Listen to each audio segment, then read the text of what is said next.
Hey guys, how are you all? Welcome to Let's Start Story on What If Naruto and Grover Underwood went Percy Jackson universe and had harem, so do 4 blue hearts comment. Be sure to subscribe to our channel and like this video, and please share with your friends and watch till end. Also check out Patreon for I have upload Naruto X Rias and Akino uncensored spicy version, link in description. Oi, Naruto. Time to stop training. A white hair man yelled as he stood up from his spot under a tree. Once on his feet, the man checked the boiling pot. Perfect. 1 sec. A blonde hair boy yelled as he stared into the distance towards the mountain forests where his home lay behind. It had been a day since Uzumaki Naruto, host of the 9-tailed fox and ninja to the village hidden under the leaves, had left the village to train under the tutorage of the toad sage and greatest pervert in the world, Jiraiya. One day more since he declared to Sakura-chan that he would come back stronger to save Sasuke and drag his ass back to Konoha so they could all be a team. One day in a journey that would take him 3 years to be stronger, to be a better ninja so that he could prove to Tsunade Ba-chan that he could be a Chunin, then take the hat from her. Setting down the weights on the shore, he stepped off the water surface of the stream that his teacher had chosen to camp by. Looking at his reflection, he saw how his hair seemed to shine brighter in the sunlight as his blue eyes seemed to be like the dark blue of the sky. His whiskers' birthmarks were always on display, along with the slight scars across his body, including the large scar where his best friend had impaled him with a lightning-infused strike to his heart. Things like that vanished as he pulled on his shirt and chainmail before his orange jumpsuit. He even made sure to take out the green gem that he had won from Bachan to make sure he hadn't lost it. Walking to the campfire, he frowned as some of his energy faded. He tried to hide it, but of course the older of the duo noticed. "Tried to stay longer than what I told you, brat." Naruto grunted as he sat down next to the fire. "I don't get why you want me to take it easy. I won't get stronger if I don't train. You won't get stronger if you don't let your body heal." Placing some sup into a bowl, Jiraiya passed it to his student. It was a mix of wild herbs and a rabbit he had caught while Naruto was practicing his control over his chakra. "You may have nearly unlimited stamina, but even you have limits. That is why I am here with you." Naruto took a spoonful of food before tilting his head to look at the setting sun. "I will be stronger so that I can save the speech and eat, brat." The man shook his head as he settled on the log he had claimed as a seat with his own bowl. "We'll need to exit the forest before sunrise." Why? This was the first time Naruto had learned that they would not be staying the night.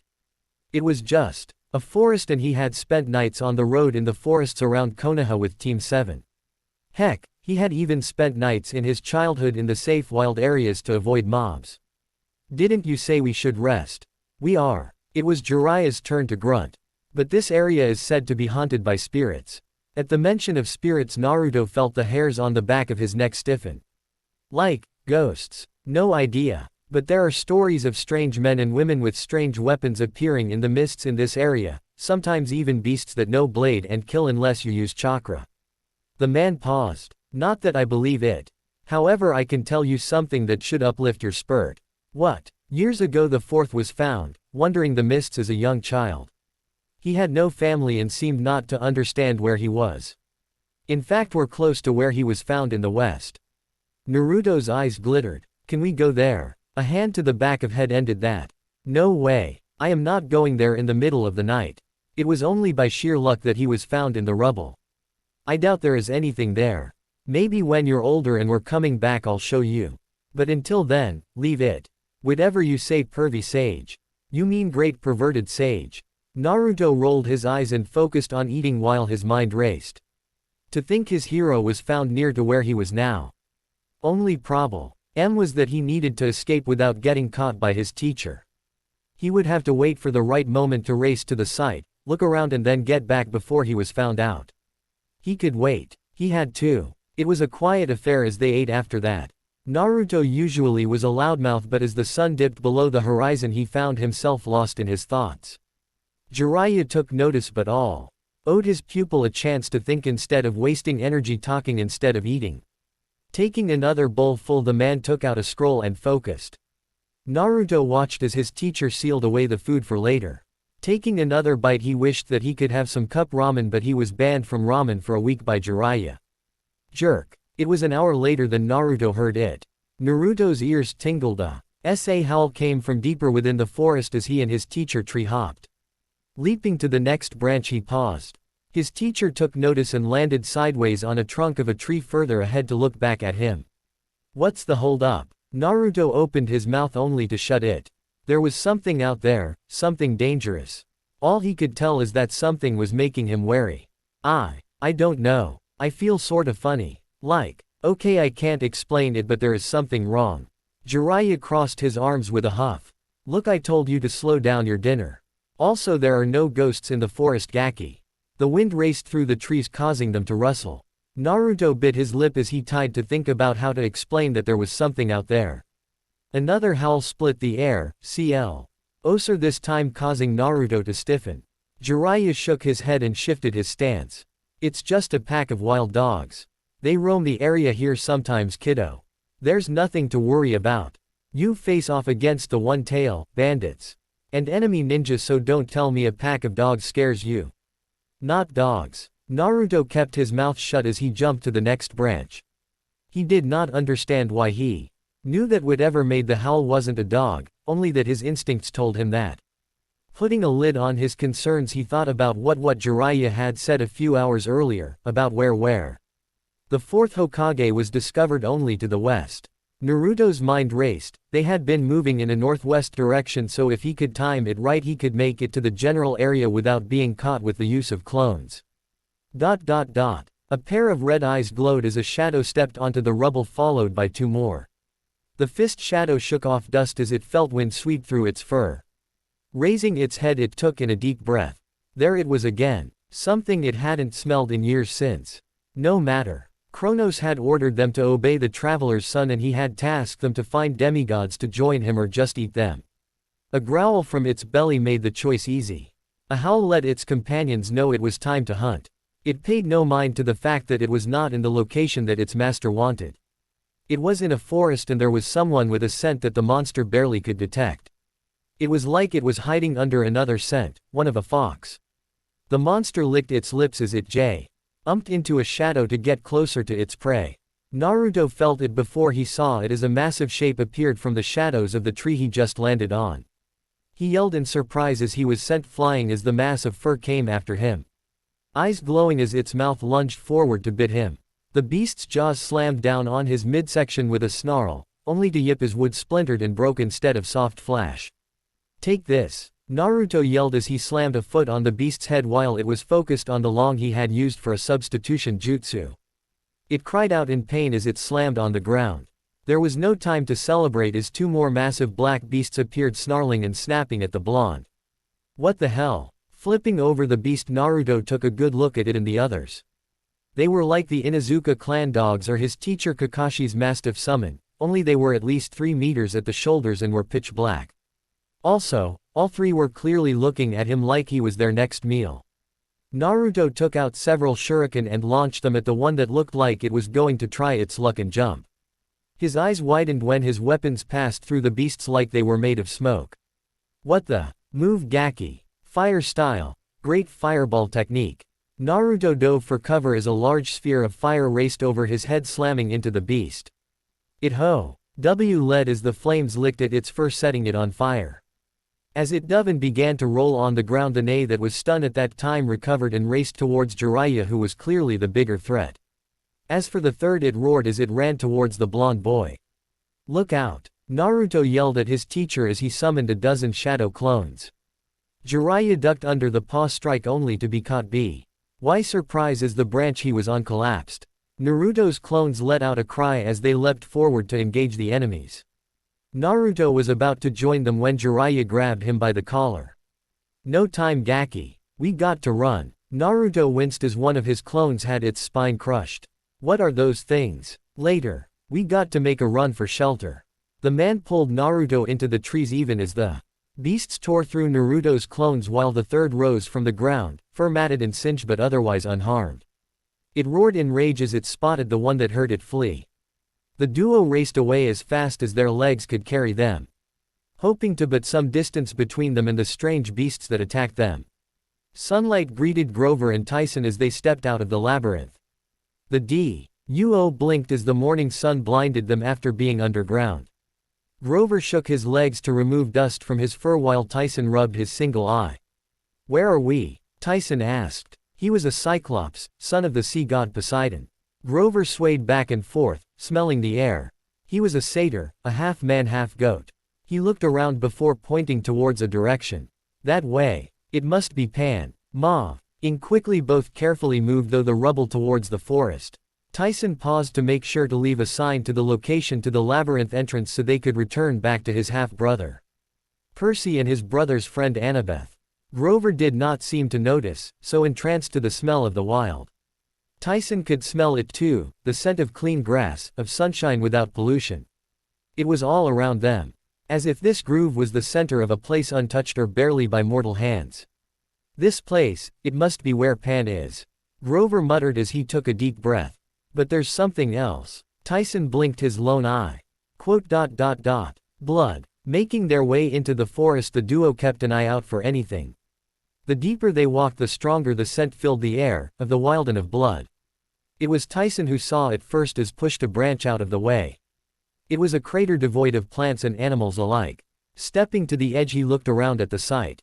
"What is this place?" Grover let out a baw. "I don't know. Wait, I think I see someone."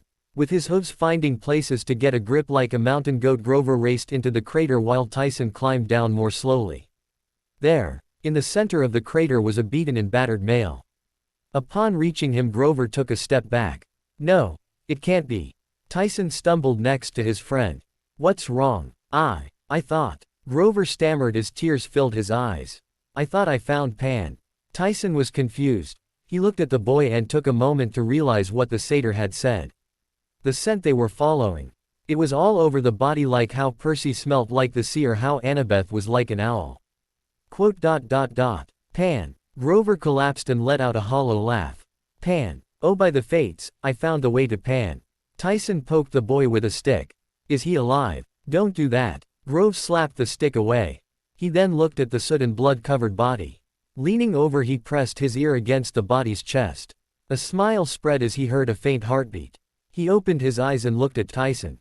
"He's alive." Tyson wasn't so sure. The Cyclops noted the cuts and evidence of fighting all over the human.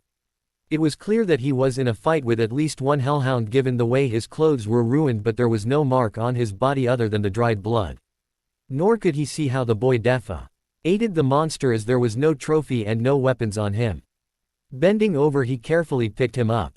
"We should go." Grover nodded and followed Tyson as he carried the blonde-haired boy out. Neethi. One of them noticed the metal headband laying in the dirt behind them, left behind. As they crossed the lip of the crater, the metal on the band cracked across the symbol, splitting it in half. Grove. Stumbled as he entered the labyrinth first, followed by Tyson carrying their mysterious discovery.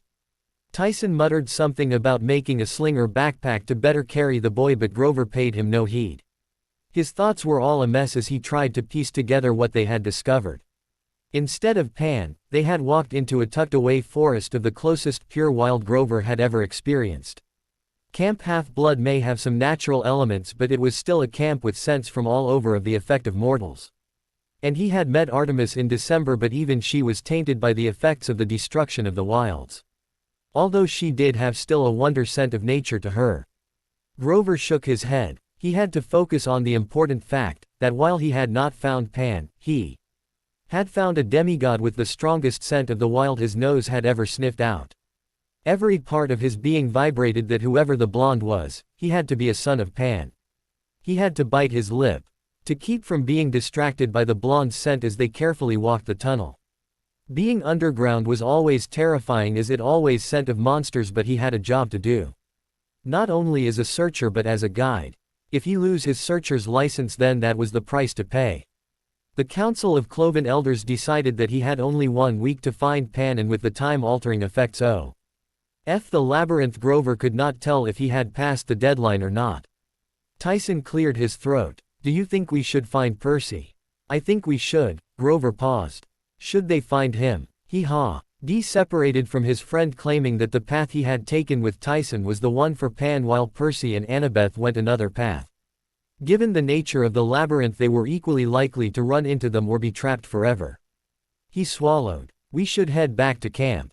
Percy and Annabeth can take care of themselves as long as Percy listens to Annabeth. Tyson shifted the boy on his show. Older like he was a bag of potatoes, confused. We finding Percy then camp. Camp. If we run into the others that's great. If not, well, at least we'll be safe. It was at that moment they both fell. The ground buckle and dust fall from the ceiling. With frightful looks to one another they both began to run away from the red glow coming from the tunnels behind them.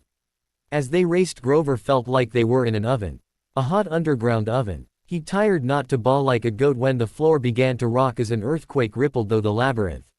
Even Tyson, who found some sort of leather and netting, was uneasy and turning green. They stumbled along trying to keep moving and avoiding traps.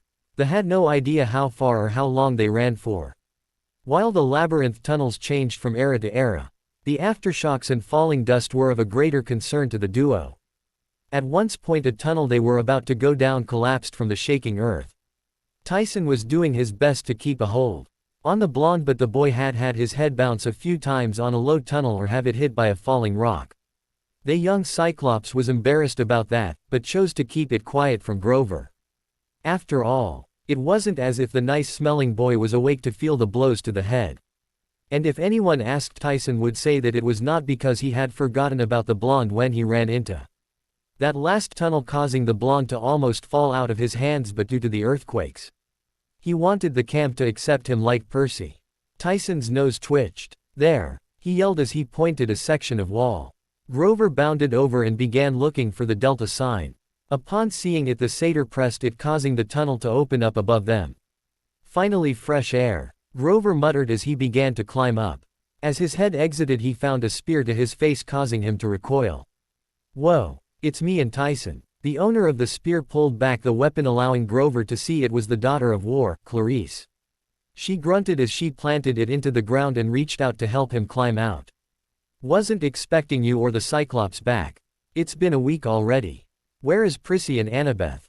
They aren't back. No. Clarice's scowl, if anything, grew. Monsters have been popping up here and there, but nothing on our quest leader or Percy. Not that I care that either one of them make it back or not. Annabeth can take care of herself. It was then that Tyson came out holding their guest. Clarice's hand twitched, but she forced herself to relax slightly. Grover made sure to speak before she jumped to conclusions. With children of Ares, and especially Clarice, they like to stab first then ask questions after.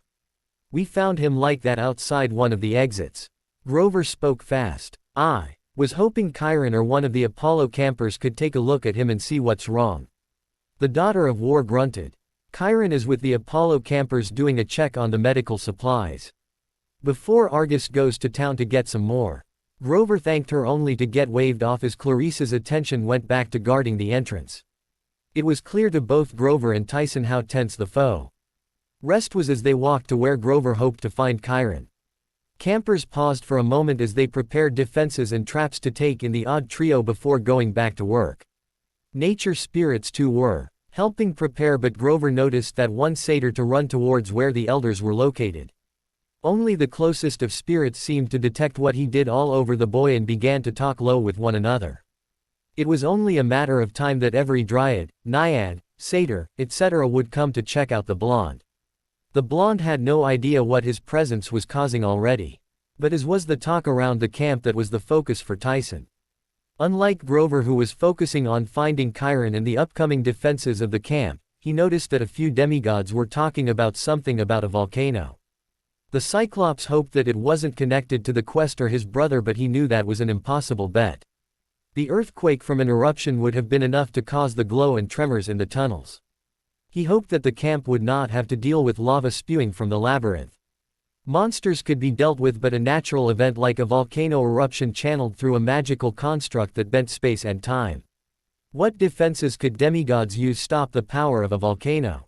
If only the demigod on his back wasn't so heavy. Tyson shifted the Star Wars-inspired backpack strap on his fight shoulder. Granted, the blonde wasn't like the gold-plated droid 3PO and didn't say much, but he was tired of being like Chewbacca. Even if he wanted to build his own bolt caster. Tyson rubbed his chin as he thought about the real-world mechanics and the use of blessed metals to try and make such a weapon.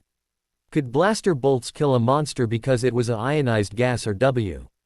as the materials used make it possible, like how guns with celestial bronze worked but regular bullets did nothing. Now he wished he had a chance to talk with Hephaestus. Tyson was sure that the god of smiths would know, or would at least be interested in, the properties of the construction of such a weapon. Rip. Splat. Oops. Tyson winced as he turned his head to allow his single eye to look behind him slowly. The material had ripped, causing the blonde to fall free and land face first in Pegasus' shit. At least Tyson hoped it was Pegasus. Chiron would be embarrassed if it was his. Better to blame the winged ponies. Looking around, Tyson could see his friend getting closer to the big house where he could see the horseman. Lifting the boy up, Tyson winced at the sight. Okay, I can fix this, he thought to himself. All he had to do was clean up the face and no one would be the wiser, and there was a small odd-smelling girl in brown robes looking at him and the boy. Oh, by the gods, why did this had to happen to him? What happened to him? The odd-smelling girl asked, making the hairs on the back of his neck prickle. She smelled strong like dad, but also like fire and heat, like a nice warming fire. His lone eye blinked as he processed the speed at which she had appeared in front of him from the campfire.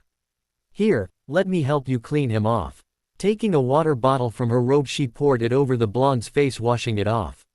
The shit, dried blood, dust and dirt fell away, revealing a face with whisker-like marks on both sides of his face.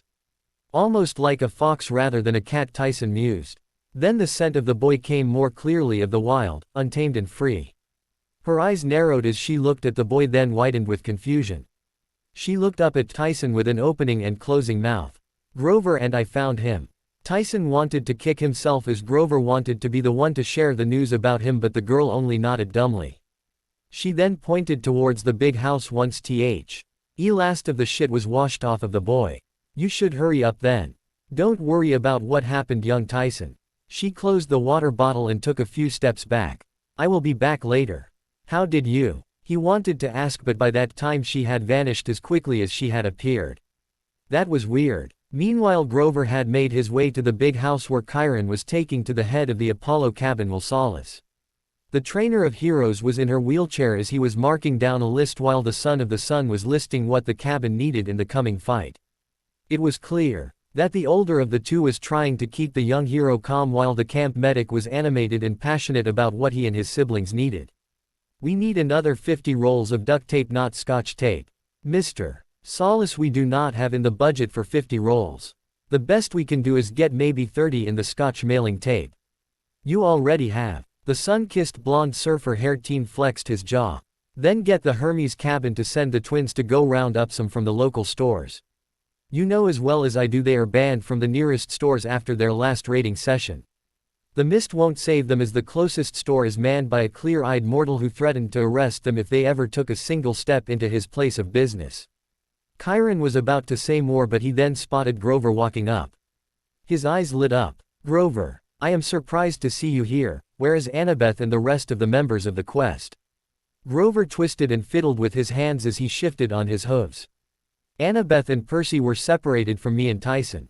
I see. Chiron steeled his fingers together. Then we can only pray to the gods that they are all right.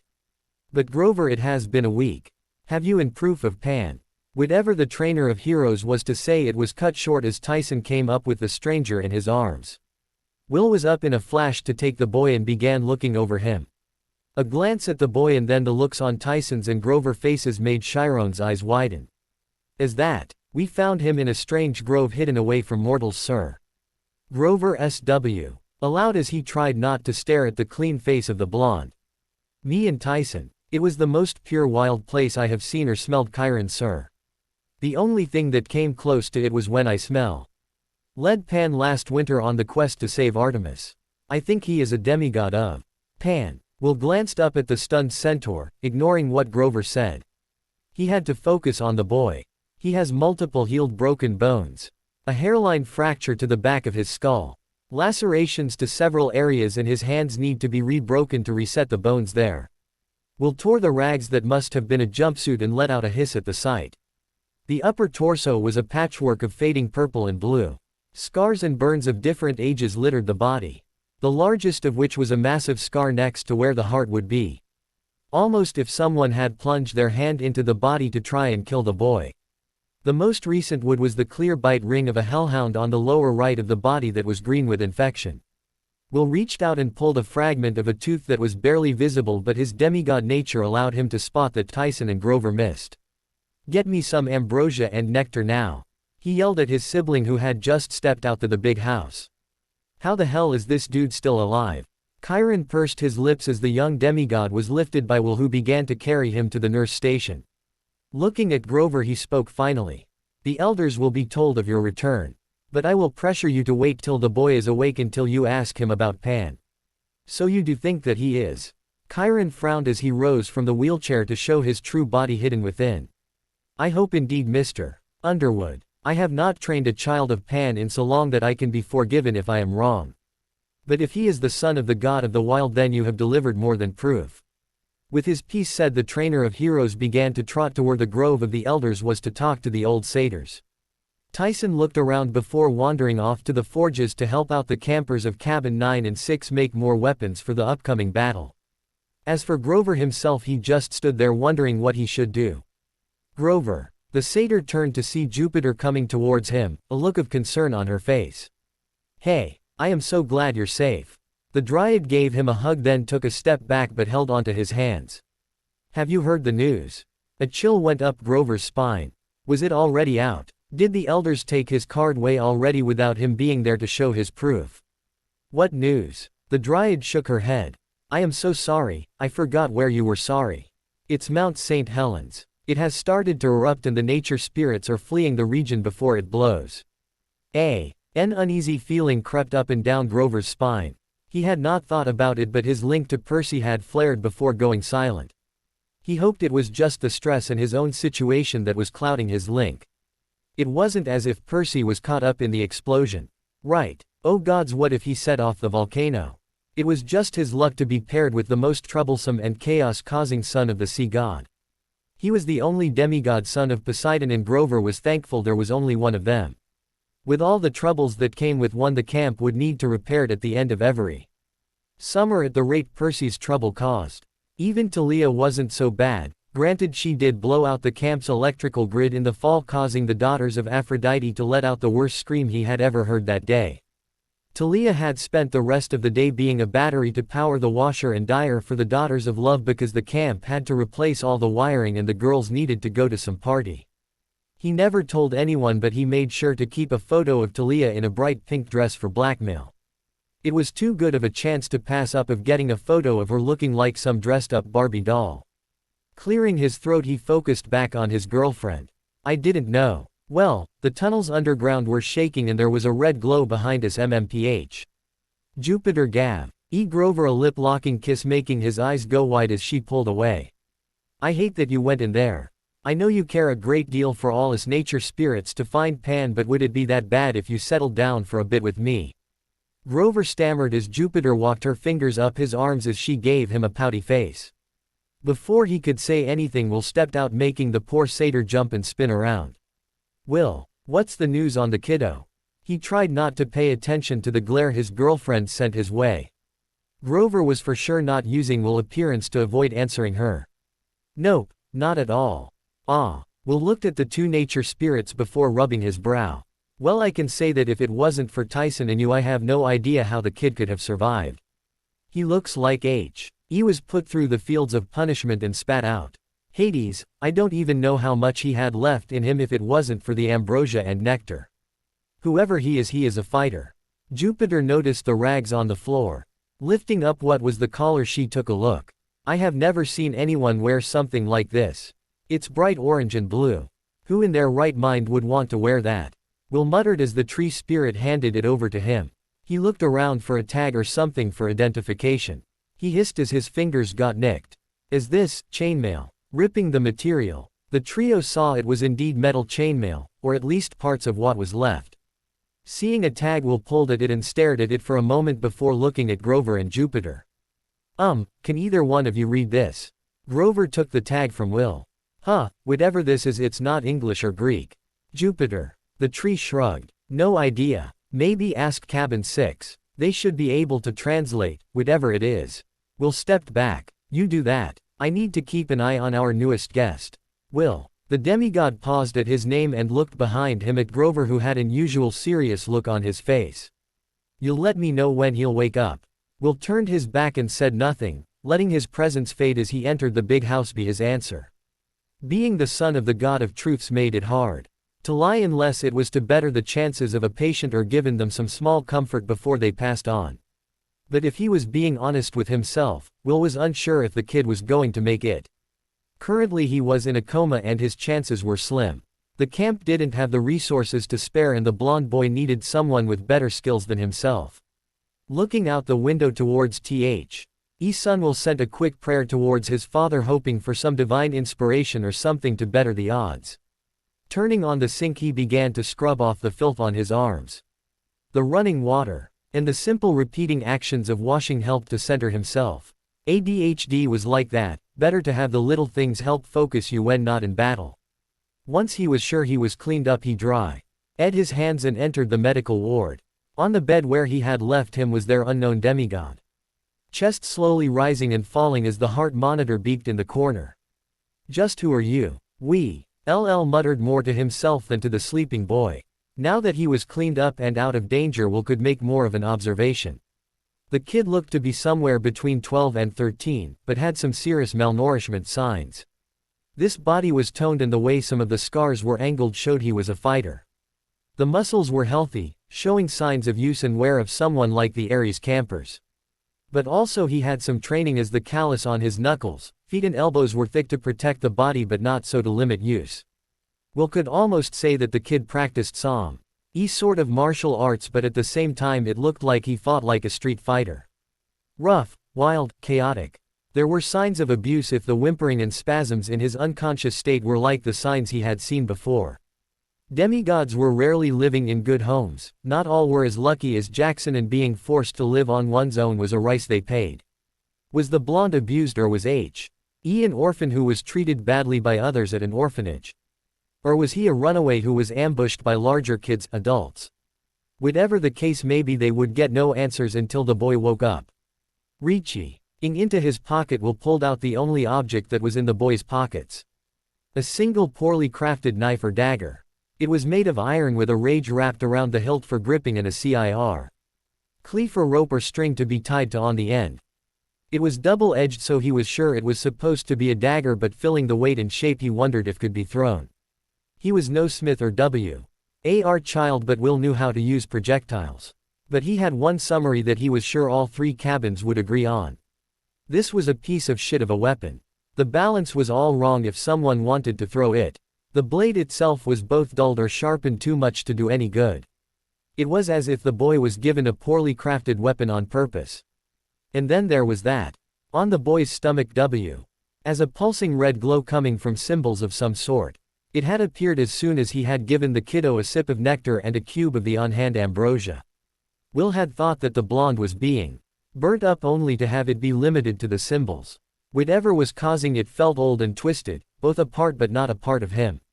It was definitely not related to any monster Will was aware of, nor was anything in the modern world. What other secrets do you have? Will wondered before picking up a pen to record his observations. Name: unknown. Half-blood status: confirmed. Parent: M.F. unknown. Pan. Age: estimated 12 to 13.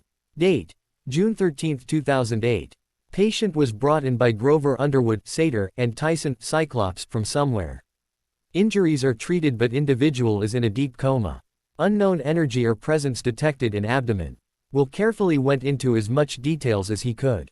He felt that writing down the status as a son of Pan was jumping the gun. No one had heard from the god F. or hundreds of years, and now Grover comes along saying that this kid was the wild son. For all Will knew, this was a child of some nature spirit or minor god. If he wasn't the child of Pan, declaring him to be, could end badly for Grover and himself. Will rather liked living and wasn't ready to go see Hades just yet. Drip drip drip. Water dripping echoed through the dim light of torchlit tunnels. Hat light flickers back and forth as large gusts of wind came from deeper within a gate chained closed with piece of paper with symbols over the lock. Suddenly a massive shape slammed into the bars, using the sound to race through the tunnels with a metallic ringing. Eyes burned as a massive canine head tried to bite through the bars, only to let them go in rage. Drip drip drip. Settling down the lee. GHTS settled, showing a massive fox with 9 tails glaring hatefully at the bars and what lay beyond. Stupid brat. A deep voice boomed from its lips.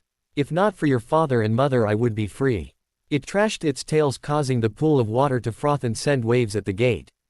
It hissed with annoyance that what could get though did nothing to stir the person of its ire. Wake up. Of course nothing happened. The fox huffed with anger. To think his jailer was in a coma after using his power to stay alive. Not that it cared, if the brat died then he would too, for a time, only to reform in a few years' time. Then be hunted down like some animal to be sealed away and used like a weapon. No, it would wait till it was sure it had no other choice. The brat may not be aware what was happening, but the fox was aware that there were far from where the Gaki used its power. Far, far away from Konoha and its allies. And its siblings. The fox could not feel his fellow tail beasts, not even from their shared link. Stretching its senses it found nothing. And for the first time the fox felt truly alone. Drip drip drip. Grover Underwood. Grover seemed to visibly shrink as he shuffled forwards, twisting a metal can in his hands. All around nature spirits watched as the satyr made his way towards the 3 satyrs elders that made up the council and Chiron. He almost wished that Mr. D was there, but the god of wine was gone. His mouth felt dry and his fur felt itchy as his hooves went one hoof after the other. Silenus, Linnaeus, and Marin watched the younger satyr make his way with flat expressions. Aside from Linnaeus, who had shouted, the satyr grunted at Grover's pace. Well, hurry up boy. Hush Linnaeus. Chiron muttered to the satyr. He has been in the labyrinth for a week after all. A snort came from Marin. Underground. Satyrs don't belong under the earth. To think that Pan could be hiding underground, I will concede that may be possible. Silenus crunched a can. Does it matter? Either Grover will have proof for us or not. We have allowed a day to let him recover, as the boy did seem in a state of shock. Krian, but this better be good or else we will have no choice to revoke his searcher's license. If the satyr was going to say any more, he did not make any attempt, leaving Krian to dwell on his own thoughts. The trainer of heroes was not sure what was going to happen. Not since Anabeth took the sons of Poseidon and Grover into the maze. Glancing into the crowd he could see the worried face of the daughter of Athena, who was staring at Grover. The girl had told him with tears in her eyes how Percy had used his power to stop Telekines from use the forge of Hephaestus. With the news of the mountain rumbling. No, he would pray and hope that Percy did not awaken the being chained under the forge. Percy himself was still missing, but he was sure that it was only a matter of time that he would let the camp know he was alive. If he was underground, then Iron was sure that due to the time-altering effects it had, that it would be at least a few days before they heard anything. Until then he had to focus on the here and now. Grover had made his way in as now standing in between the crowd and the elders. His fingers trembled as he took a deep breath. Honored members of the Council of Clovers. The 3 elders leaned forward, hands clasped. As they leaned on the table from their individual seats. 1 week ago you tasked me of finding proof of Pan. Grover paused and took a deep breath. I sorted it, but not surebushamsuratsademagodavban. Slow your words. How can we judge you if you aren't making any sense? Grover jumped at Silenus's shout. Oh, sorry, I didn't mean to. Linnaeus groaned as the young satyr stammered and was clearly losing focus. Mr. Underwood, what was it you were saying? Grover gulped. I found a demigod with Tyson, the Cyclops. A demigod. Marin frowned as he shook his head. Demigods are not proof of Pan. They are a dime in a dozen. Grover nodded his head rapidly. Yes sir, but we found him in a place that I have never dreamed of seeing and smelling in my whole life. In pure, non-polluted wild. Murmurs and chatter began in the crowd. A place of the wild that was pure and free of the stench of humans. Reaching into his bag, Grover took out a handful of leaves that he had grabbed while heading back to the labyrinth with Tyson and the demigod. Placing the leaves on the table, he watched as all 3 of the elders' eyes widened at the smell. Even Chiron, whom Grover did not tell, had wide eyes as his own nose twitched. Even in the air of the forest of Camp Half-Blood the pure scent of the wild leached out like a beacon. While not as powerful as the Golden Fleece, it was clear to all that the leaves on the table were something other. How can this be? Linnaeus asked in wonder. Silenus picked up an individual leaf and brought it to his nose. His eyes seemed to tear as he D it down gently like it was the most breakable item he had ever held. Wild. Marin frowned as he looked at the pile. It was clear that he had something on his mind as he stared at the pile before his eyes flickered to Grover. I will admit that you have found a treasure, Mr.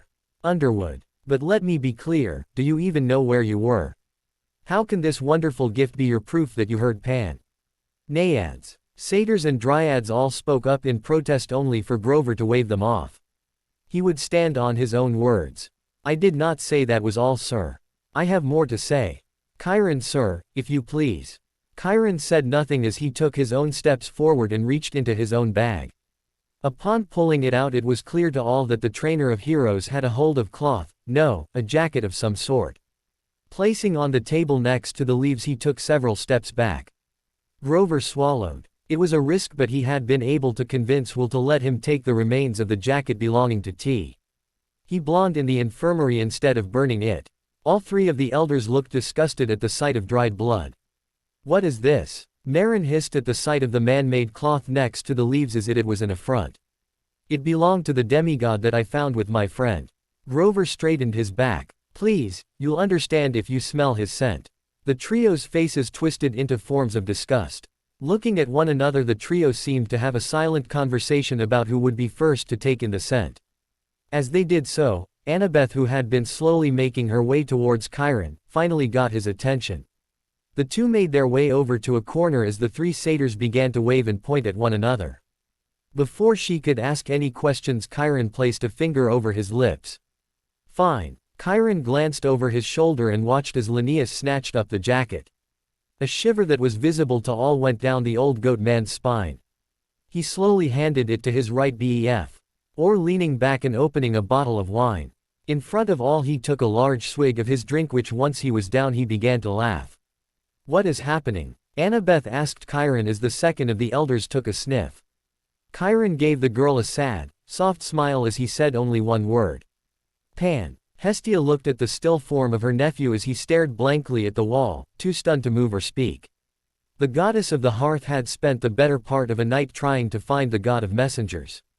He was almost always on the move, but after bribing a few minor gods with her cookies, she pointed towards the bowling alley he and his brothers liked to visit to bowl. When she entered, she had spotted the god of messengers with his brothers Apollo and Ares playing a game while a trio of mortal women cooed and cheered the gods on. She had sent the ladies off, making her family members complain, but she had hinted to the women that she had come to give her nephews some news. That did I. Tea for the ladies, who seeing her face assumed that someone had died and had left after that. Did she kill him? Her eyes flickered to the god of war, Ares, as he polished his bowling ball. He was more cleaned up than he normally was, with his jacket and jeans cleaned and lacking grime. The god of war glanced at his aunt and shrugged. What? You could have. Hestia did not kill him, Ares. Apollo unted as he let go of his own bowling ball. It rolled down the dead center of the lane towards the pins. He let out a groan as the ball took at all but the number 7 and 10 pins. Dang it. You're telling me, sunshine. Ares placed his ball down gently before reaching out and shaking Hermes. Hermes. You alive? Here I thought you were going to bash his face with your bowling ball. Apollo muttered as he picked up his returned ball. Lining up his shot, he glanced at Hestia. You sure, auntie, he's a son of Pan? Hestia rolled her eyes as she took a sip of her water. For a god of truth, you sound like you don't know if I am telling the truth. Ares coughed into his fist, making Apollo's brow twitch. Letting the ball go, Apollo cursed as it rolled and fell into the gutter. He turned to the now laughing god of war. You made me miss. Ares cracked his neck. I did no such thing. Did too. Did not, sunshine. Maybe you should take a class with your sister. She knows how to shoot. Hestia tree. D not to snicker at Apollo's expression as he tired to get Ares pissed off enough to screw up. Glancing at the still frozen Hermes, she wondered how long this was going to take. Sighing, she stood up. Quote, will you stop trying to get your brother mad, Apollo? You know how rare it is to keep him calm for longer than a day without Aphrodite. Ares crossed his arms. I can be calm and polite. It's just easy. To express yourself with fists and taunts. And bullets. Axes. Apollo frowned at Hermes. Is he going to be like that for the rest of the morning? It's his turn. Think you can snap him out of it? Hestia asked as she picked up a bowling ball. Apollo snorted, making her give him a side-eyed smirk. We can make it a bet that I can get 2 strikes in before you can. Without any godly power. Ha! Apollo barked out. There is no way you can get 2 strikes like a mortal. Hestia smirked at Ares, who was trying not to show his face to his brother. When Apollo glanced his way, Ares pretended to hide his bowling back behind his back like he was about to bash Hermes' head in with it. Clearing her throat, she got Apollo's attention again. I bet I can. Apollo huffed and sat down. How about this? If you can, I will not only wake up Hermes, but I'll take a look at this kiddo. Might be fun seeing what a child of Pan can do these days. Hestia smiled at his words, made the god of the sun concerned he had made a poor bet. And why did it feel like he was being had? Hestia walked up to the line with a sway of her hips. Taking a moment, she let go of the ball with her left hand. Turning around, she walked to the seating area with a swagger even as the ball raced towards the gutter. Hestia. Give it a moment, Ares. Sliding into the seat, she looked at Apollo while using her right hand to toss back her hair, making the male gods swallow their tongues. He picked up another ball and took aim. In all, it had been only 5 seconds. But then it happened. Apollo's eyes widened as Hestia's ball slid in half as it bounded off the gutter, sending half of the ball towards their lane's pins and the other to another group of pins. The sound of a double strike filled the air as Hestia stood up and launched a second ball and making another strike without any prep as soon as the machine finished placing the pins up again. Blowing her fingers, she winked at the stunned face of Apollo. Want to see something cool? Not giving the younger immortal time to respond, Hestia walked to the far end of the bowling alley. With the mist on her side, mortals did not speak up but instead watched with interest as she stepped up to the furthest lane with a new ball. Launching it, she went to the next lane and the next. As she moved, strikes were sounded again and again, making all but Apollo cheer at her skill. With a final flourish, she launched one ball into the gutter in the last lane. You missed. The mortal owner shouted in shock. Hestia only shook her head as the spin of the ball launched it out to give her a last-minute strike. Cheers filled the air as mortals could not believe what they saw. Nor could Apollo as he fainted in shock. Ares lifted both his brothers up and bent the mist to give them space. Think you'll tell them you're the mysterious bowler queen who won the nationals 10 years in a row before quitting? Hestia glanced at an old photo in black and white of a woman in leather holding a trophy. She then gave the god of war a small smile. Let's keep it our secret. ... Hermes coughed and sputtered alongside Apollo as Ares pulled them from the ice water bath he had dunked both of their heads in. What the fuck, Ares? Ares let Hermes go, letting him fall to the floor in a heap. Apollo was able to stay on his feet but was glaring daggers at the of war but ended up looking like a wet kitten. Hestia tossed them both a towel as Ares started to leave. Later, losers. Thanks for the cookies, Hestia. Hestia waved him off as the god summoned his ride, causing the manager to yell as the god rode out of the building. Shaking her head, she used the mist to make the poor man forget about what happened and used a bit of her power to clean up the marks of Ares' motorcycle and the broken door. Looking at her 2 nephews who were drying themselves off, she sighed. This was turning out to be one of the more stranger days. Waving her hands over them, she cleaned them up. So, Hermes looked at her with a face that could not decide what to do. You said something about my son, Pan. Hestia looked at Hermes' brightened gaze. A satyr found a demigod whom reeks of nature. Hestia, you know there are many nature spirits. Apollo said flatly as he fixed up his hair. He shot his brother a look before looking back at her. Not to mention gods who cause their kids to smell of nature. Demeter. Persephone. Quote. None of them feel like the wild. If your twin ever had children, Apollo made a horrified look. Then that child would feel like the wild too. Just more like a predator waiting to strike. Maybe Moonlight do. Can we not talk about Artie having a kid? Apollo begged Hestia. The last time I made a comment about her having a child in some alternate universe. Say she did not talk to me for a year and I had no kids that year either. How is that related to your sister? Hermes asked Apollo. She traded favors from Aphrodite and Eros. Her hunters helped spread Valentine's Day love and Hestia clapped her hands together. As much fun as it would be to discover what she did, we have a more important issue. If the child is indeed a son of Pan, then it Means that either Pan never faded or has returned from Tartarus. Dad would want to know why now he has returned. Apollo rested his chin on one hand as he took up a thinking pose.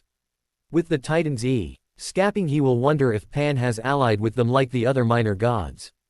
The kid being his son would also influence all the nature spirits around the camp. Hermes said nothing as he took out a wallet. Opening it up, Hestia could see an artistic rendition of Pan.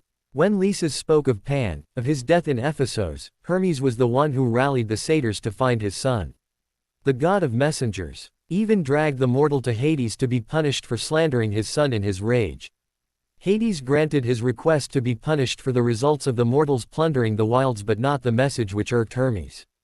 The god then vowed to no longer help Hades bring souls to the underworld. Without Hermes' help, Hades had ever since suffered issues with souls flowing to his domain. Hermes brushed Hi's finger on the picture before looking hard at Hestia.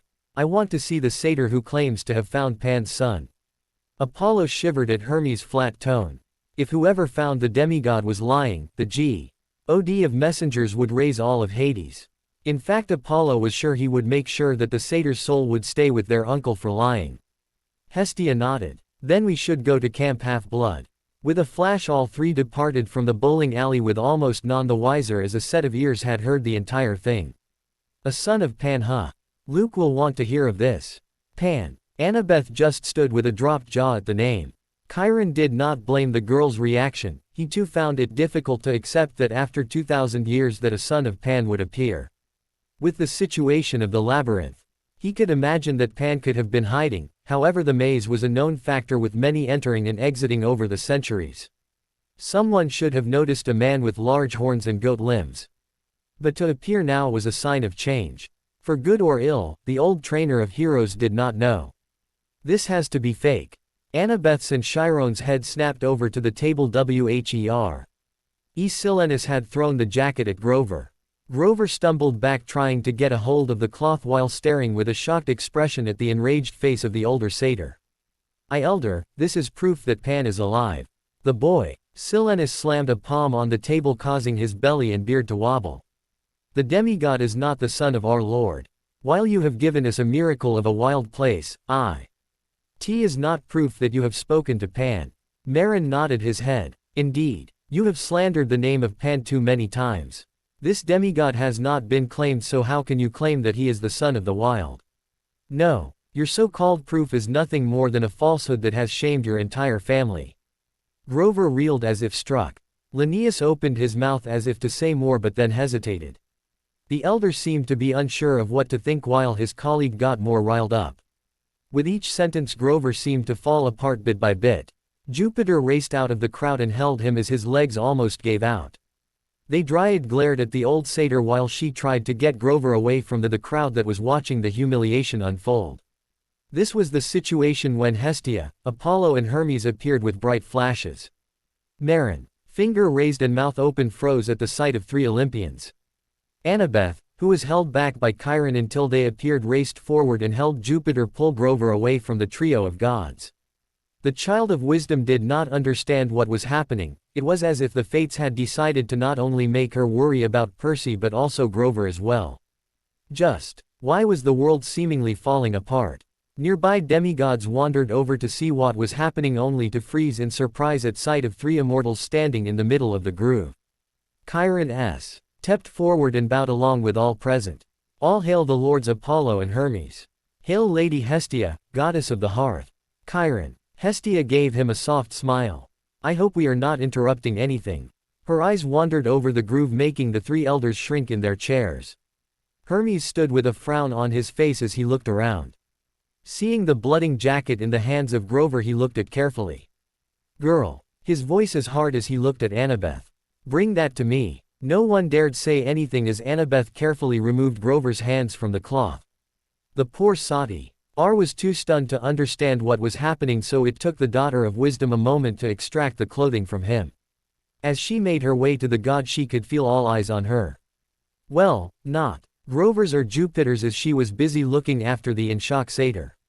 Handing the clothing to Hermes, the god gently took it and raised it to eye level. After looking at it closely, he handed it to Poyo, who hummed as he handled the cloth.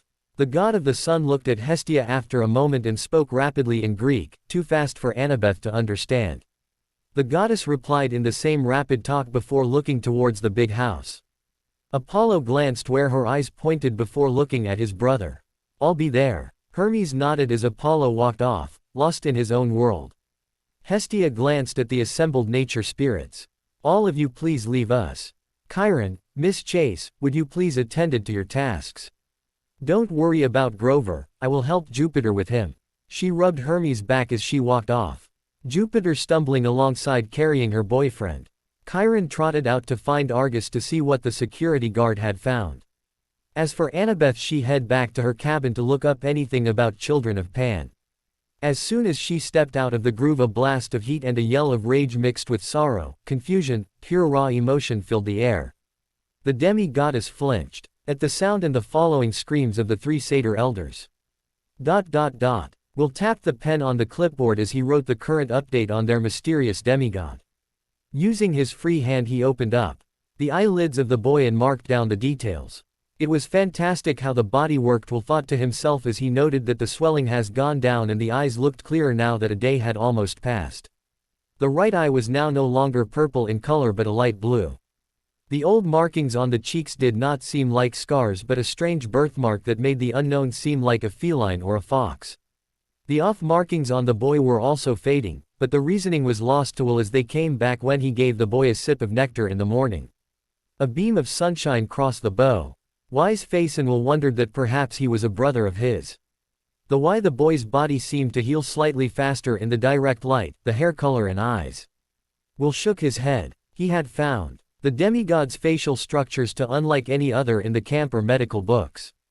A part of it had to do with the fractures in his bones from repeated blows to the back of the skull and jaw. But it was also clear that whoever was the kiddo's mortal parent was not fully European. Maybe someone with mixed moral heritage. Will did know a few campers like that who had their moral family tree from around the world. The door creaked open as Will finished up his report.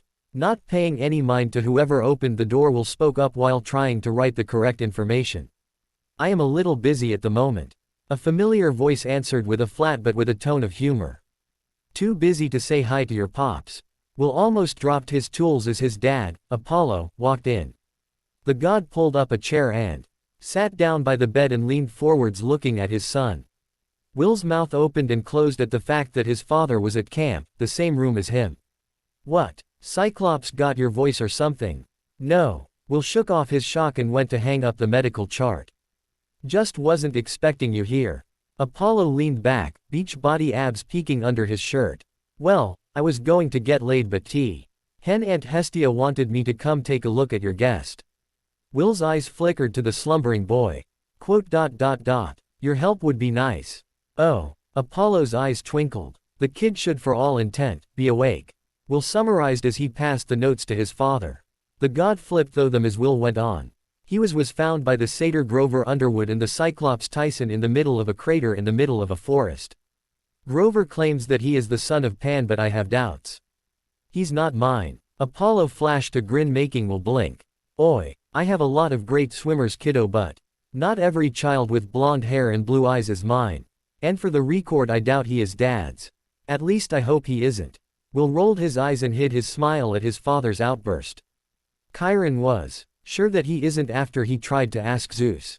From the yelling and the crashes from the phone, I think Hera was nearby when Chiron asked him. "Yeah, after Grace he hasn't gone after any mortal women, recently." Apollo finished the last part more to himself than to his so who made sure to forget it. "Although he has been taking trips to that redhead in Queens. Maybe I should tell Hera." "So, he has been like this for all the time since he was found." Will nodded. Standing up, Apollo leaned over the sleeping blonde. Waving a hand over him, Apollo frowned then tried again. Is something supposed to happen?" Apollo's eyes flickered to his son. "No, I just wanted to make him float like a mortal stage magician." Of course something was supposed to happen. Screams echoed through poorly lit tunnels that shook the foundation, walls, and ceiling. Cracks rippled as light burst forth like spiders from an egg sac, burning away the water and chasing at the shadows. Pipes that once pumped water without leaking now were rusting away as light ate away at the pipes like ants on sugar. All the while as a massive fox repeatedly slams against the massive interlocking torii. Its body seemingly covered in boiling red chakra that leaked outwards. Light and chakra whenever met caused a smell of burning to fill the air. Sometimes the chakra won, allowing the inner world of the fox's jailer to start healing. Where the light won, the damage spread in an electric light current to rush at the fox. Each time it struck, the fox bellowed in pain. It had no idea what was happening. Uzumaki. It roared in its pain. Uzumaki. Of course the blonde baka was still asleep, blissfully unaware of everything that had happened to him. It had been days of this torment due to something entering his cyst. That ate away at the fool's chakra network. The fox's claws dug at the stone that was the floor of its prison as a rather aggressive jolt wrecked its body. It had no clue how long this could go on. Only that it was weakening and the fool might die at this rate. A large blood-red eye glared at the other side of the gate where ripples and soft breathing could be heard barely under the cracking. Uzumaki. Uzumaki Naruto blinked his eyes as he looked around. Sitting up, he took stock of his situation as his hands wandered across his body. He was whole, complete, but that wasn't right, was it? He was in a fight with some dark shadowy beasts only for one to get a hold on him and… What is going on? Naruto thought to himself as his felt nothing. Looking down, he let out a scream as he saw right through himself. But the sound was hollow, lacking depth. Scrabbling to his feet, Naruto looked around. The place was dim, wherever he was, with massive, what's the word Iruka-sensei called them? Stalactites. Stalagmites. He had no clue, only that they were large pointy rocks from the ceiling pointing down far above him. Then there was the chasm. It was a maw of darkness, a scar across this bleak and shadowy landscape. Taking a step forward, he slowly made his way to the crack. With each step unease filled Naruto. There was something wrong with the darkness, as if it held some great evil within it. Yet Naruto kept getting closer. Dark figures began to appear as he got closer, as if to bar his way. Naruto pushed past them as a faint voice came from the depths. Worry and fear pounded with his heartbeat as Naruto scrambled closer, faster now. He had no clue where his sensei was, but if he fell in the pit, then he had to get Jiraiya out. He could be hurt and need him. Something called to him from within it. Like it was coming from unseen distance within. His eyes widened as it seemed to cry out for help. I'm coming. Naruto tried to yell out, only for his voice to die as soon as the words entered his mouth. He growled as he shoved more figures out of the way. Sensei. I'm coming. The voice was coming clearer now. It was old, ancient even, but in his haste Naruto did not pay attention. Reaching the edge, Naruto looked into the pit. Swirls of mists and shadow greeted him, but he did no care. He was a ninja and it was not his way to give up just because it was dark. As Kakashi-sensei said, those who broke the rules are trash, but those who abounded their comrades are worse than that. Sasuke may have abounded Team 7 and Konoha, but Naruto was not going to leave his sensei in the pit. Don't worry. I'm here to save you, he yelled as he jumped into the shadows. As he did so, a jerking sensation filled him. In his confusion, Naruto could have sworn he heard something. Like the darkness itself was speaking. I see you. Naruto gasped and blinked his eyes as light greeted him like a physical blow. An electrical beeping noise from beside him took him a moment to discover that he was hooked up to what he assumed was a heartbeat monitor. A chill went down Naruto's spine as the sense of sanitation and cleanliness filled it, along with the most nastiest smells ever coming from outside of the room. He always had a stronger than average sense of smell, not like Kiba and his family, but better than the average ninja. Gagging, he swung his legs to the floor as he tossed the blanket off him with a flourish. The heartbeat monitor beeped faster, causing Naruto to glance at the door where footsteps were coming from. Shit. Ripping out the IV and the wires, Naruto jumped and pushed himself into the corner above the doorway. He almost yelped when his chakra almost didn't hold him, but he pushed through the pain to stay up high. Now that he was in a safer position. And as the door opened, Naruto noted that there was a lot in the room he did not recognize. It was not a ninja hospital, maybe a makeshift one from a non-ninja citizen. Strange symbols that could have B.N. writing were on books and papers. He shook his head. What was it that Iruka-sensei drilled into his head once? If you ever are in an unknown location, take stock on your surroundings. Do not engage with anyone until you have an idea if you're in enemy territory or have no other choice. Then heat the water to room temperature before adding in the ramen. Naruto groaned softly as he remembered he was hungry. And because he forgot what sensei told him. He had no weapons on him and only something like a hospital gown on. His bare feet were slightly cold as he tried to stay up high as the dew. Creaked open and a mop of blonde hair walked into the room with his nose in a book. Seeing a chance, Naruto swung into the next room and moved with years of stealth practice into the building. Voice came from one corner, so Naruto made sure to give it a wide berth. Coming to a set of stairs, he moved upwards as the voices were coming close to what he assumed was the main entrance. He did not want to summon any shadow clones as they would make a racket which would lead to his discovery. A yell from behind him in some unknown words filled the building as the sound of stomping feet towards where he woke up. Cursing to himself, he raced upwards, hiding in the shadows as a group of children raced past him. His eyes narrowed as some were armed with what looked like some sword combination of kunai and katana. Only in what looked like bronze. They were clearly weapons, as one even had a bow and a set of arrows. A wave of queasiness washed over him, making him fall to the carpet. Only his trainin' kept him from making too much of a loud noise, but to his own ears it was like a drum going off. Pressing into the shadow of a chair, his mouth gasping for breath while his hands covered it in his nose. Made him wonder what had happened to him. Did they drug him? If so, how did they get the right dose to keep him under? Was this place under the command of Orochimaru?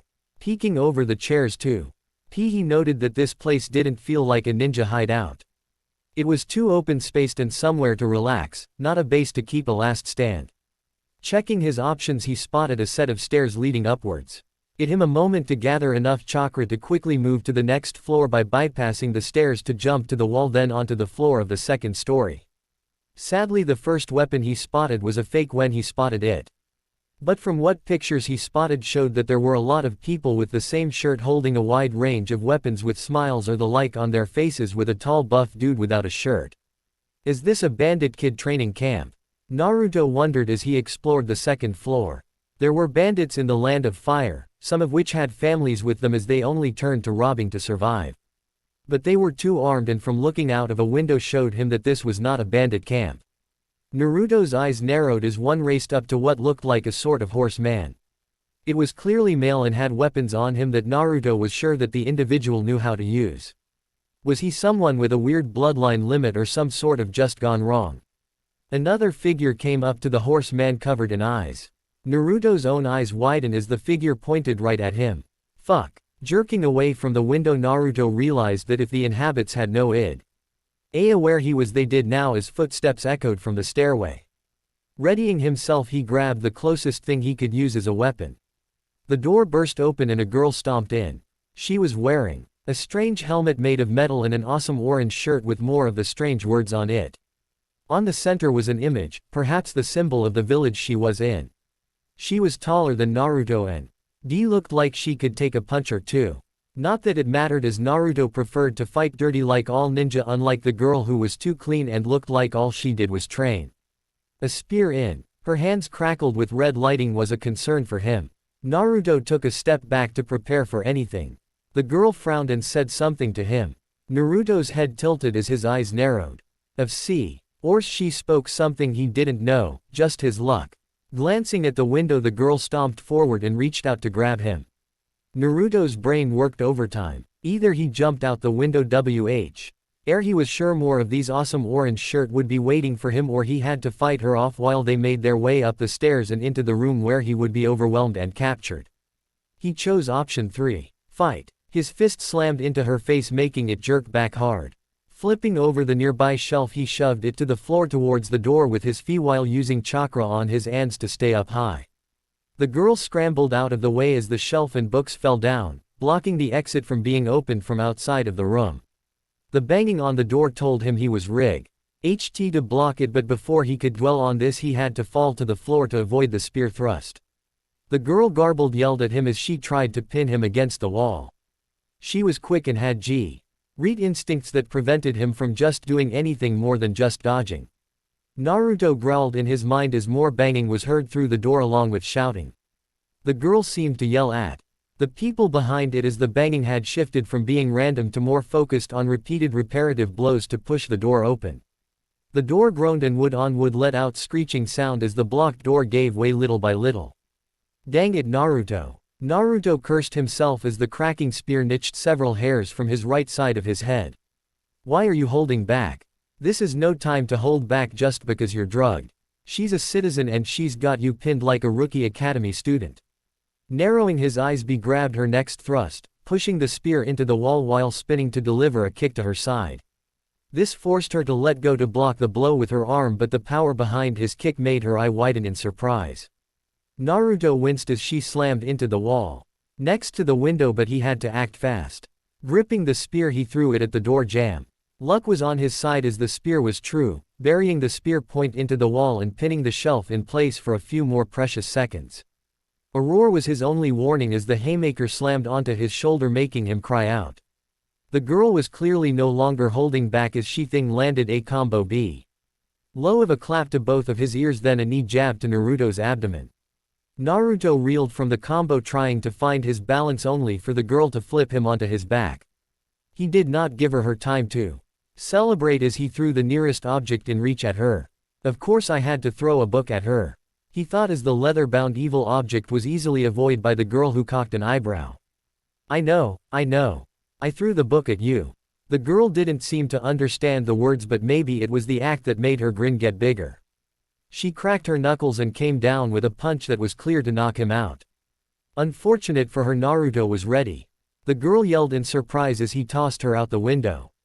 Her pride would be more hurt than the fall as screams of multiple people came from below outside. Glancing at the doorway, he could still hear the pounding. Looking at the spear, he reached for it. It would give him a chance even if he didn't use spears too often for fighting. However, as he tried to pick on the spear, it jolted him, making him curse. Oh well, he preferred to fight with kunai.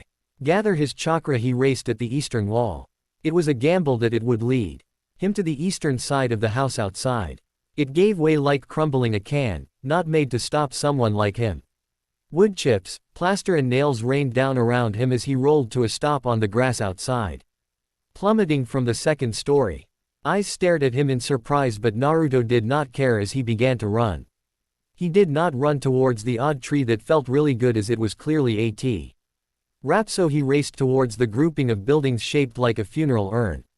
A blunt arrow whizzed by his foot, followed by more. Naruto felt his eyes roll as he easily ducked, evaded and blocked the arrows with kicks and punches. Several younger kids who were watching let out cheers at his skills, making Naruto frown. He was no one's entertainment.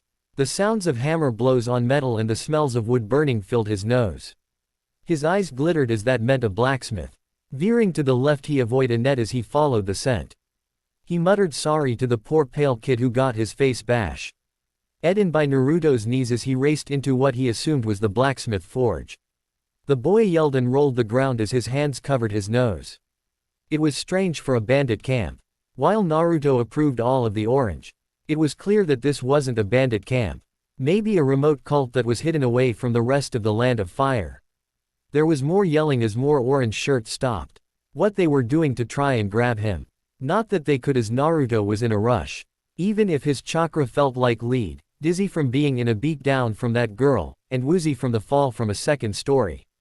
Naruto refused to give up. He never gave up as that was his ninja way. As he got closer, a wave of tiredness washed over him, making him stumble and roll into a building. It was hot, dry, and loud as leather-wearing orange shirts hammered away at hot ore. At the sight of him being on the floor, one person yelled, causing the working blacksmiths to pause.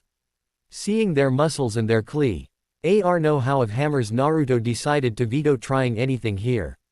Scrambling to his feet, he looked around to try and look for where the finished weapons would be placed. Shouts and the sounds of tea from the forge made him concerned that he may be caught between 2 or 3 groups of armed bandit cultists. Weapons.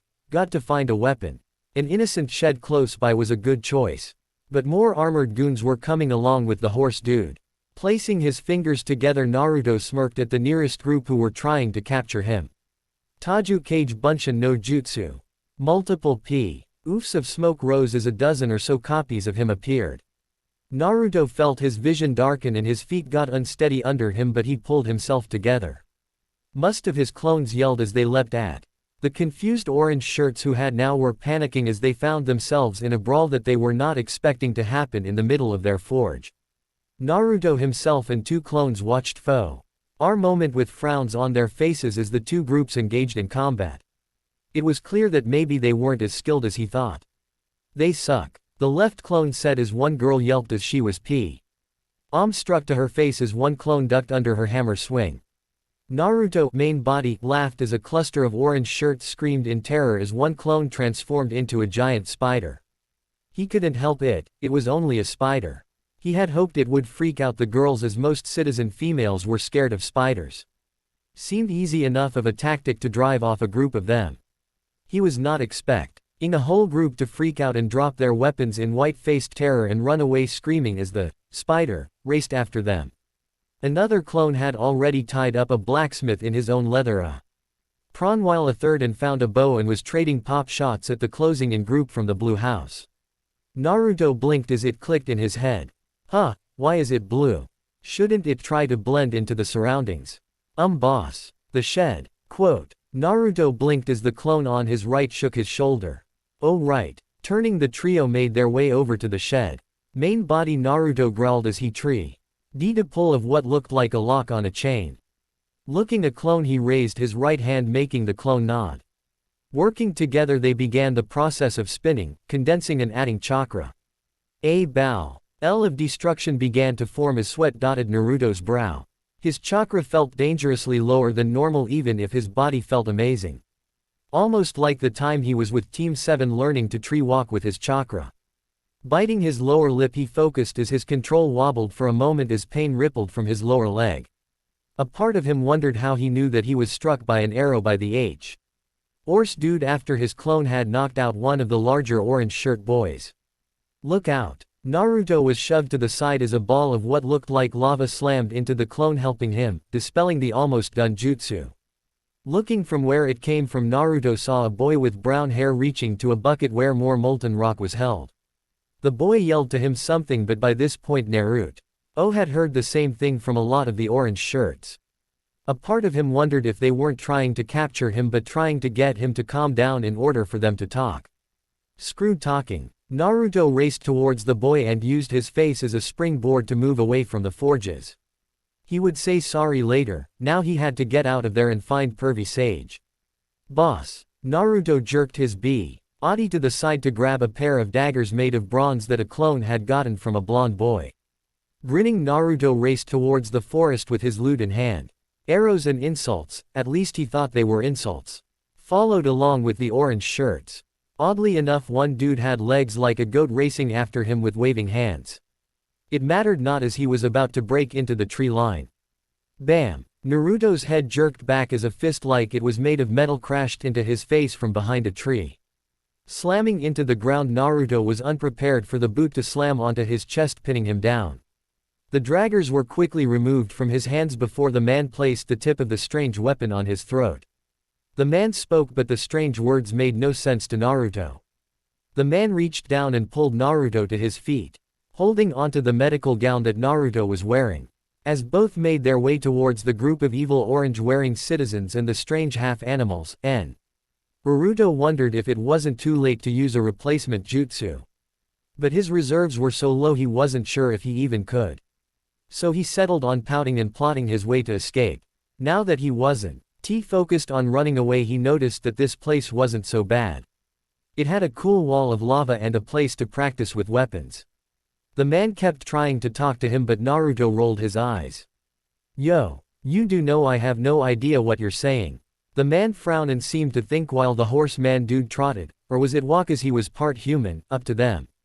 The odd-smelling man and the half-man talked in their odd language before the horse dude turned to him. A string of words that were different from what the rest of the words sent his way came out of his mouth, causing Naruto to frown. He did now, it was elemental. But the words felt familiar, almost as if he should know them. Perhaps it was the way his face reacted made the horseman sigh and give a small tired smile. I have no idea what you're saying still. Naruto grumbled as he crossed his arms. The horse dude rubbed his temples while muttering something to himself. Naruto had no way of knowing it, but he was sure that the dude was Like Iruka-sensei trying to calm down after one of his pranking sprees. Given how he wasn't being tied up or treated like a prisoner, he was pretty sure that he may have overreacted. Looking into the crowd, he could see the girl he had thrown out the window glaring at him while holding onto her arm. And yet as he matched her glare, she gave him a smirk and a nod of respect. Maybe she wasn't so bad. He was sure to remember beat her up again once he was in peaked health and had his ninja gear. She only lost as she was holding back, he hoped, and didn't want to damage him too much before he forced her hands. Then again, he was feeling really sick and wasn't at top of his game, so maybe he could convince her it was more of a tie. Nah, he clearly won. Coughing a little, he felt his legs did give away as the adrenaline rush ended. The man grip tightened to steady him, but Naruto felt really weak. As darkness covered his vision, he noticed two figures appearing in flashes of light. Steps thundered on the deck as the sea trashed, hitting the hull with fury. Monsters and demigods alike raced to make sure that the anchor and ropes binging them to Atlas Island were stable as He storm over the Pacific washed over them. Their yells were scantly heard over the wind as they worked hard. Other cries were heard as demigods at the medial tents were treated from an ambush from the Amazons. The loudest noise came from the trapped Titan himself, but none paid heed to his words. All this was background noise as the son of Hermes, Luke Castellan, exited the labyrinth with a foul look on his face. He was flanked by the survivors of the last attempt into the maze who were in various states of condition. Seeing that Luke had exited, a demigod came racing over. Did it work? Did I prove GAGH? Luke pulled the dagger from the throat of the demigod, making the former recruit fall to the ground dead. Watch the eyes glaze over. Luke wondered for a moment to marvel at the foolishness of the corpse before him. A flicker of sorrow passed through him, but he squashed it. The fool thought he had found the string in the hands of a magician in Seattle. A magician who had the foresight to a deal with the Amazons for defense in return for his aid in helping them to curse a few relics. The recent losses plus this latest plunge into the labyrinth made it clear to Luke that it was better for the fool to be dead than around. Making his way to the dock from, Luke cursed the latest setback to the plan. The storm seemed to mock him, sending rain that bashed against his dirty hair, causing it to stick to his forehead. The storm was fed by the sky that pushed the Titan at the top of the mountain, focusing and sending the storm right at the Titan base. A pair of hellhounds snapped at his heels but otherwise ignored him. Kronos wants to talk to you. Luke looked over to see the form of Hyperion shivering in the storm. The Titan had seen better days as he was still recovering from his imprisonment. The Titan of Light had a faint glow even as his form looked like a hobo who had never taken a bath. The Titan took a sip of his drink and made a face. Luke did not blame the Titan. EY had been forced to ration medical supplies, and the substances of the gods was not easy to acquire. Not while the gods were hoarding the nectar and ambrosia to prevent them from falling into Titan and their allies' hands. Thankfully there had been a solution. Has Amalthea been a help? Luke asked as he wiped the rainwater from his eyes. The Tien nodded while rolling his eyes. Of course she is. Still is a wonder how you managed to steal Zeus's favorite goat. Not that it matters, Who said I stole her? Luke's smirk made the Titan frown slightly. The son of Hermes knew that with the smirk he looked like his father, but at this moment he did not care. She came when I called for her, not my fault. Zeus was more concerned about his bolt than her bell. A roar of laughter filled the air as thunder rumbled. No one paid heed its sound as all knew that the gods could not touch the here. Walking away, Luke focused on thinking about the future. A future without the gods. As he left, Hyperion led on his seat and took another sip of his drink. He had nothing better to do other than get stronger for when they marched on the gods. Finishing the mug, he stumbled up and walked up towards the mountain top. He wanted to mock Atlas again. Luke slowly entered the chamber with a frown on his face. So far none of his monster or demigod allies had spotted the string of Ariadne, and as for Daedalus, the creator of the maze, he vanished. The son of Hermes grimaced as his scar acted up again from the cold air coming from the sarcophagus. The 10-foot-long golden casket took up much of the room's space, but it was only an illusion. Luke's eyes glittered as another flake of gold dust drifted from the window and landed on the being inside of it. Kronos. Luke knelt and placed a hand over his heart to ask how his respect and reverence to the reforming Titan. It did not take long for the Titan to speak. But Luke knew this was his elder's way to show his dominance. The spies were correct. Luke let out a breath that he did not know he was holding. You seem pleased by this. The casket seemed to shiver. I am. This is an unexpected variable that will tilt the future. The golden fleece may have been lost to the gods and their foolish champions of the eastern camp, but a son of Pan. He could help gather you energy from the wild. Luke pursed his lips. We have no evidence that Pan is alive. A rumbling sound filled the air that made Luke afraid only to realize that the Titan of Time was laughing. Pan vanishing only to appear as of no concern. With his domains weakened he may have gambled to save his own life. No, the child is a greater interest. Many nature spirits will side with whoever the boy chooses to ally himself. Luke nodded. Satyrs were natural at finding demigods, dryads cool.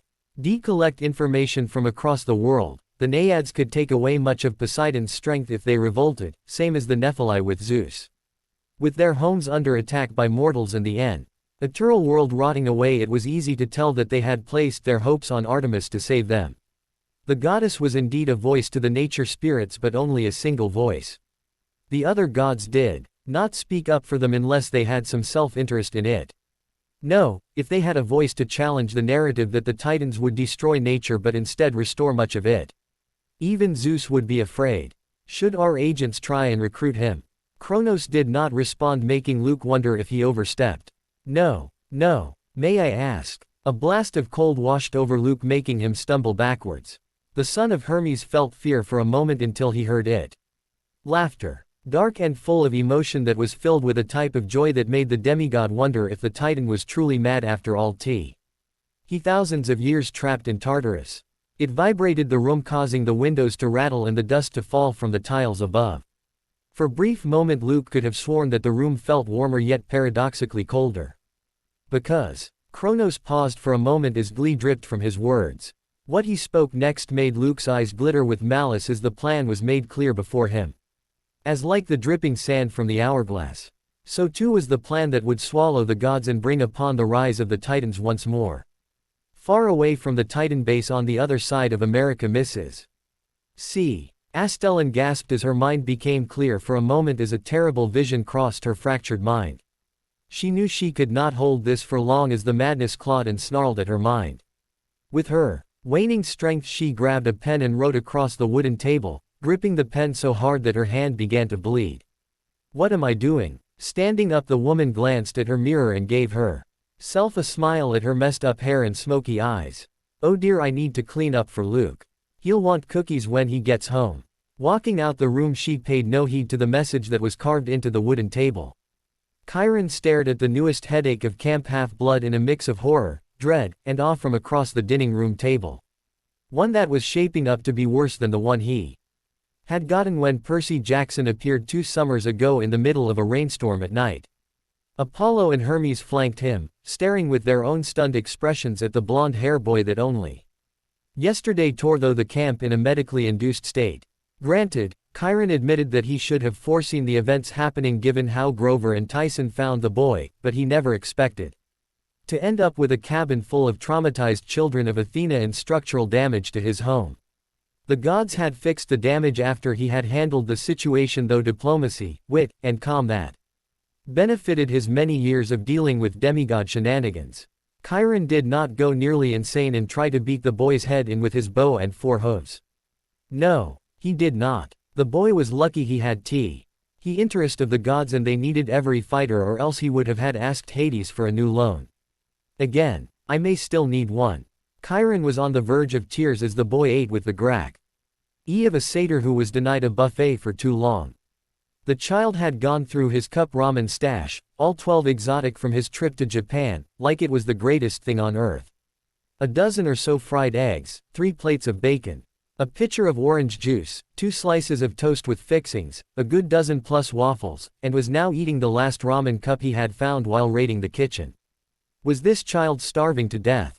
The boy glanced up at him and said something in his native tongue after slurping down the last of the broth. He leaned back and patted his belly while looking at the 3 from across the table. What's your name, kiddo? Chiron glanced at Apollo, who was grinning brightly at the demigod, but Chiron could hear the god's teeth grind together when he spoke.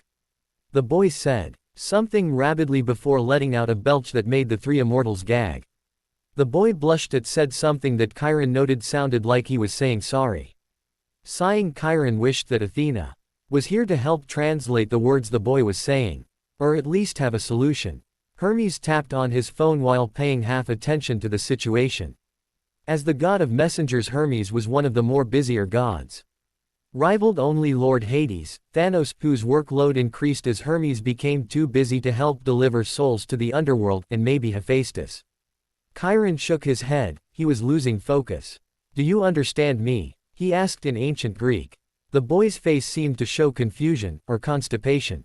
Either was likely, as the meal he just ate would cause most issues, or it was a mix of both. The boy shrugged his shoulders and stared at Chiron. Okay, maybe he did not understand. Chiron looked at Apollo. Do you think you can? Way ahead of you. The god snapped his fingers and smiled. There. I implanted a basic understanding of English into his mind and. The boy flinched and jumped out of his seat. His hands came together and he let out a yell. A pulse of power rack. Ed out of the room, causing Apollo's hair to be blown back. The boy began to yell and shake his fist at Apollo, who stared at him with confusion. Or that. He must have thought I was trying to influence his mind or something. Just what sort of life was he living? Apollo raised his hands to try and show he wasn't going to attack. Okay, I am sorry I did that, but I was trying to help you. A yell. And a string of words erupted from the boy that made Apollo's ears bleed. The god was sure that he was being insulted. Being the god of truths was not helping him, but as he had no clue what he was being told, it was more like white noise to him. The boy huffed and crossed his fingers, making the god rolled his eyes. Poof. Trying to hide in smoke, huh? Well, I can't be distracted by that. Smirking, he started to open his mouth, then it fell as he fainted at the wonderful, horrifying, most amazing sight in front of him as ichor flew out of his nose. Hermes too flew backwards while Chiron fainted in his wheelchair. His spirit seemingly floating above him. Sexy no jutsu for the win. Naruto declared as he undid the jutsu, almost collapsing to the floor. He had to take a few gulps of air before straightening out. It was weird, he never had such a hard time with his sexy no jutsu before. It was as if his chakra pathways were set on fire or something, and now he had to relearn how to mold chakra again. Did I overdo it yesterday? Or is this a result of those 3 Inagami Oni that attacked me in Jiraiya? Looking at the twitching forms of the 3 weirdos, he sighed. They didn't seem too bad, they did feed him after all. But that genjutsu attack almost got him. He knew he was weak to illusion, but his teacher was going to teach him how to counter them once he found him, and punched his jaw for making him worry. Stepping over the body of the 2 bright one passed on the floor, Naruto hummed as he made his way to the exit. Glancing at his appearance, he wished that he was in his favorite outfit, but the shorts and the awesome orange shirt fit him well. He did not like the black color on it. He was a ninja of Konoha, not this place, but at least it was clothes. Stepping out of the building, he winced as the foul-smelling air struck his face.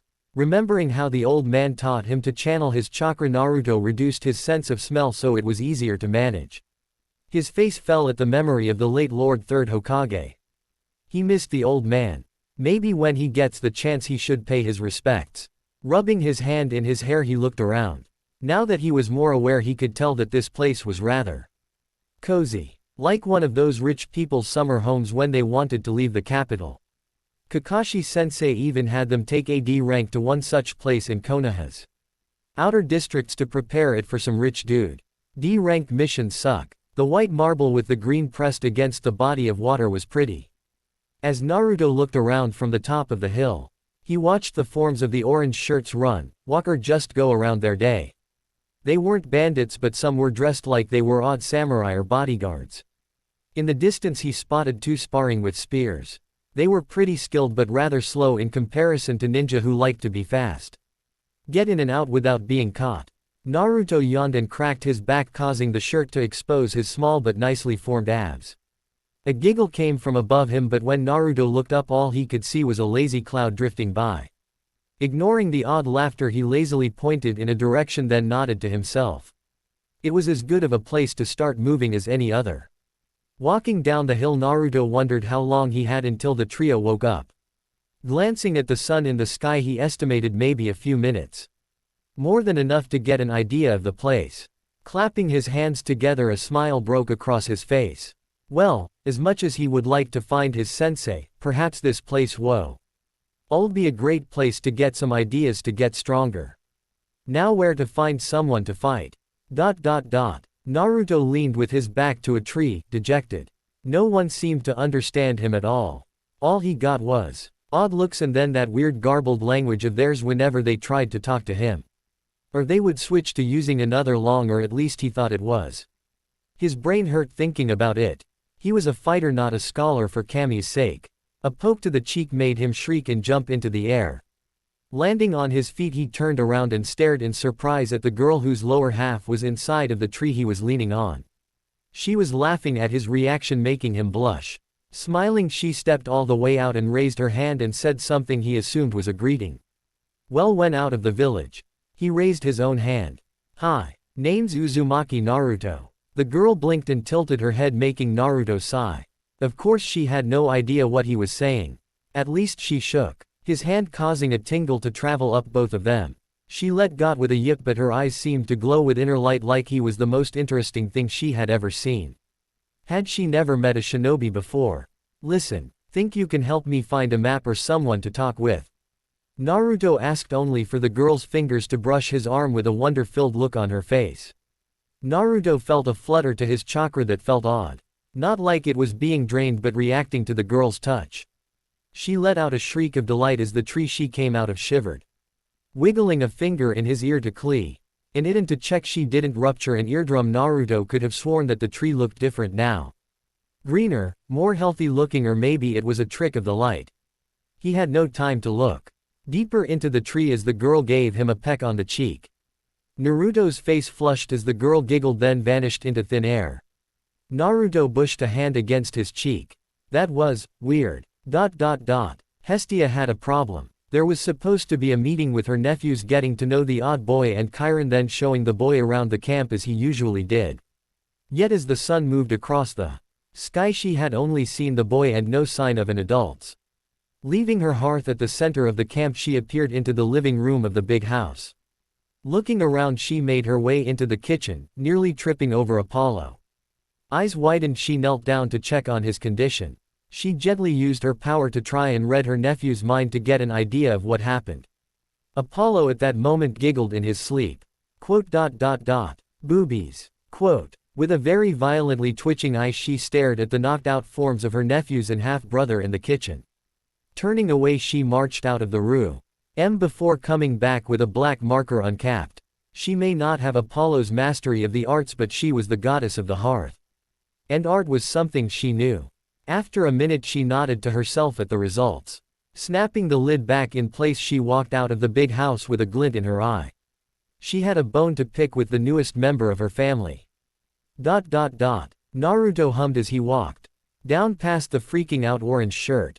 The boy had been climbing the wall that was shaking and spewing lava at random places that made Naruto excited to try.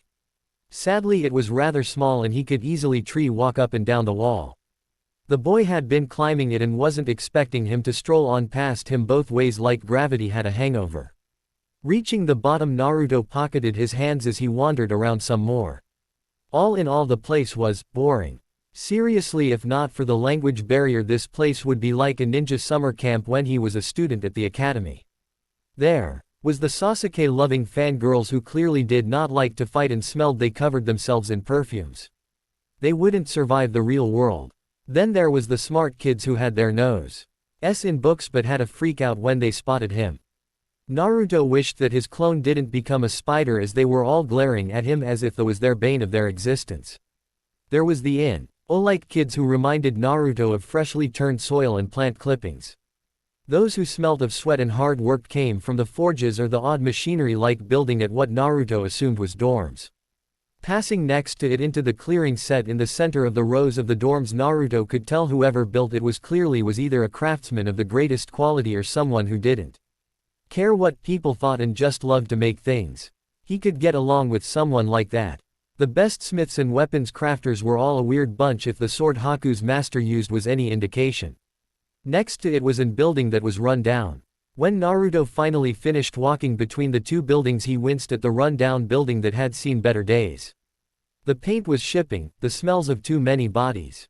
Naruto glanced through the doorway to see bunk beds and sleeping bags along with trash all over the interior. Why are there so many people in here?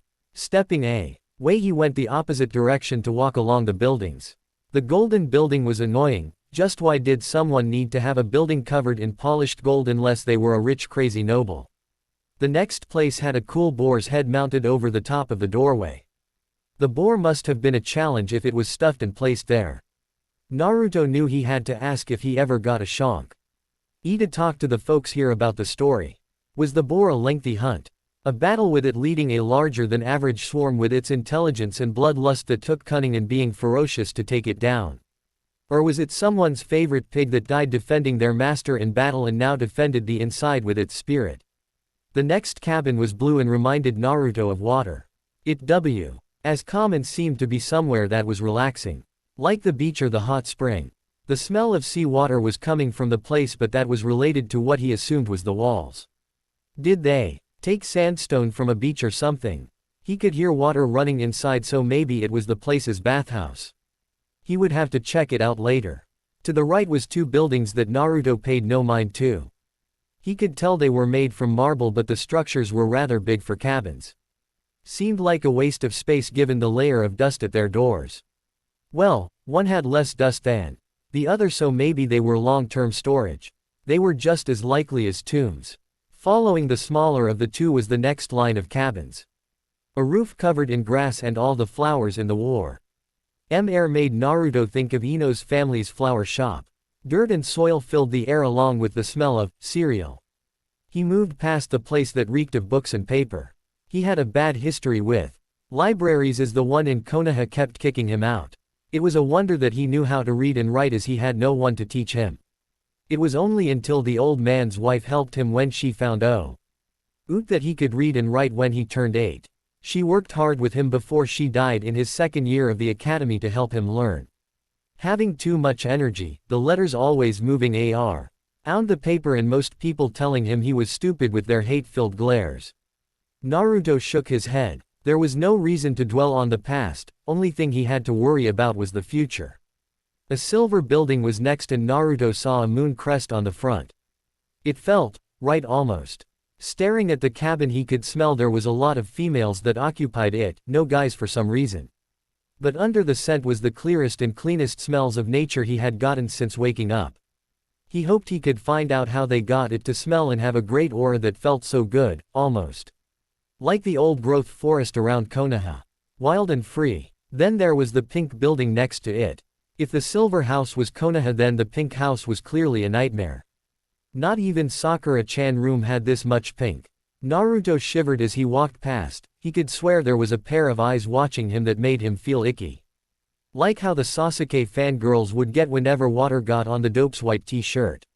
He shivered in fear as a wind came out of nowhere as he passed, sending his hair rippling. A squeal came from inside of the building as well as several thumps. Not wanting to find out what happened, Naruto came to the last building. It was the only one with an orange shirt at the entrance drinking some sort of red juice.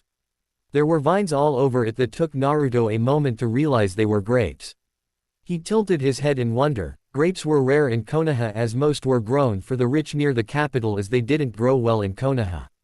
In fact, only a small farm was able to grow them for the Fire Lord excusably for wine, with only a few bottles given out as gifts. The only place that had grapes for more common drinks was places far away. Naruto could not think of where or which nation had them. But if they made wine here, then he may have an idea of where he was and could make his way back to Konoha. Hopefully without the Akatsuki capturing him or some other ninja. A hot breeze on his naked forehead made him sad. He had no idea where his headband was. It was Iruka's when he defeated Mizuki as the man went rouge. It was a symbol of his allegiance to Konoha, proof he was a ninja and of age. Waving to the boy who gave him a lazy wave of his own, Naruto wandered off to explore some more. He did not see the flames from the central fireplace burst higher the returned to normal, nor did he know that certain goddess had spotted him with rage in her eyes. Clarice hissed as her sore bones protested as she rubbed the medication on her arm. Her siblings were OUT helping prepare the camp while she was stuck under Chiron's orders of bed rest. Even as pain raced through her flesh, she had a grin on her face. The reason was the memory of the newest member of Camp Half-Blood. I can't wait to fight him again. Her memory flashed back to the punch and the following fight he had given her the day before. Her cheek was still swollen slightly from the first blow. The boy seemed shocked that it didn't take her out of the fight when she had gotten up. He was fast, but she wasn't a daughter of war for nothing. And she wasn't the head of the cabin for being weak. She was able to force him to play defense while her fellow campers tried to beat down the door that he had blocked by pushing down a bookshelf. Her eyes flickered to her spear. It was able to slice high. A few times, but he was fast and slippery like Percy whenever he got wet. Damn fish boy and his hacks. Clarice was still annoyed that the brat was able to disarm her and crack her rib cage. To add sal to the wound, he didn't even keep her weapon, he only used it to keep the door closed. It was a weapon, not a doorstop. At least she had gotten a few blows with her fists in. The haymaker was cramped the following blow to his ears made up for it. He had tried to put up his own fists and kicks, but she had gotten better from her brothers when the cabin fight broke out. Then he had to throw the book at me. Clarice let her lips pull up into a soft smile. It was always fun when someone pulled out all the stops for a fight. Stupid. Reckless. The perfect way to use a book in a fight. Better if it was on fire. Yawning, she pulled on her boots. She was hungry, and while was late for breakfast she still had time to get a bite to eat before laying down again. Stepping out of her cabin, her eyes zeroed on a head of blonde hair looking at cabin 12. Castor was drinking grape juice, as they weren't allowed to drink wine, while resting at the entrance to his cabin. But her focus was on the boy who had thrown her out a window from the second story. Her hands tightened to fists, making them pop and crack. "Throw me out of a window, will you?" Her teeth clenched and she almost started arching at the boy when her instincts flared in warning as a figure moved towards the boy. Now, as a daughter of Ares, one could say that they rarely back down from a fight. Getting into fights was a favorite pastime for the children of Ares. But even they knew when to cut their loses. And right now, all her experience told her to get the Hades out of the way. A lone boat gently rocked with water as a lone man carefully took out his fishing pole. After a long week at the office, he finally had a chance to do his hobby of fishing. No other boat was in sight, but the man did not mind. He enjoyed the rare moments like this. Opening his tackle box to select his bait of choice, he felt a chill run down his spine. "Did I forget to turn off the stove?" he asked to no one in particular. Shrugging, he took out his bait of choice and applied it to his hook and lure. It was a favorite of his, the lure, as he had gotten some of his best fish with it. Licking his lips, he cast the rod, the line sailing into the distance. His eyes watched as it vanished, leaving only a faint plop sound as the surface of the water broke. Making sure his rod was secure and safe, he leaned back on his seat. This was going to be another great day of relaxing, and a blast of head following a shockwave sent him tumbling out of his boat. Floundering and coughing, his head jerked back and forth. "What happened? You know, you could have just told me instead of doing a flaming Ba-chan punch to my head." Naruto grumbled as he remembered all the times the 5th Hokage bashed his head. "Is she the boss around here like Tsunade Ba-chan?"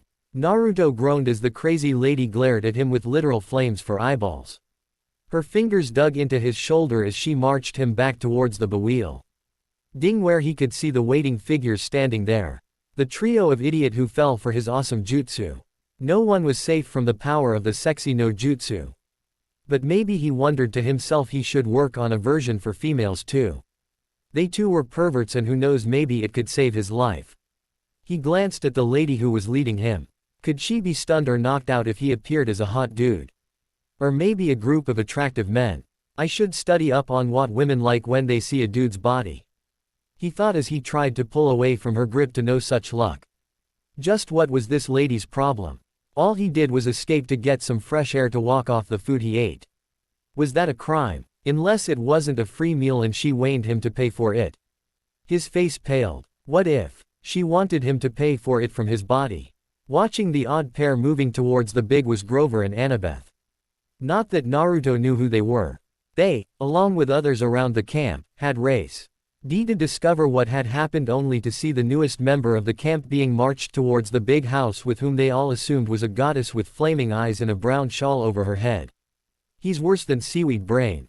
Annabeth could feel a headache forming as the boy tried to escape from the goddess by trying to jump over her shoulder, only for her to hit his head with a lighter flaming punch. Grover let out a bah before blushing. Percy wasn't as bad. He paused for a moment.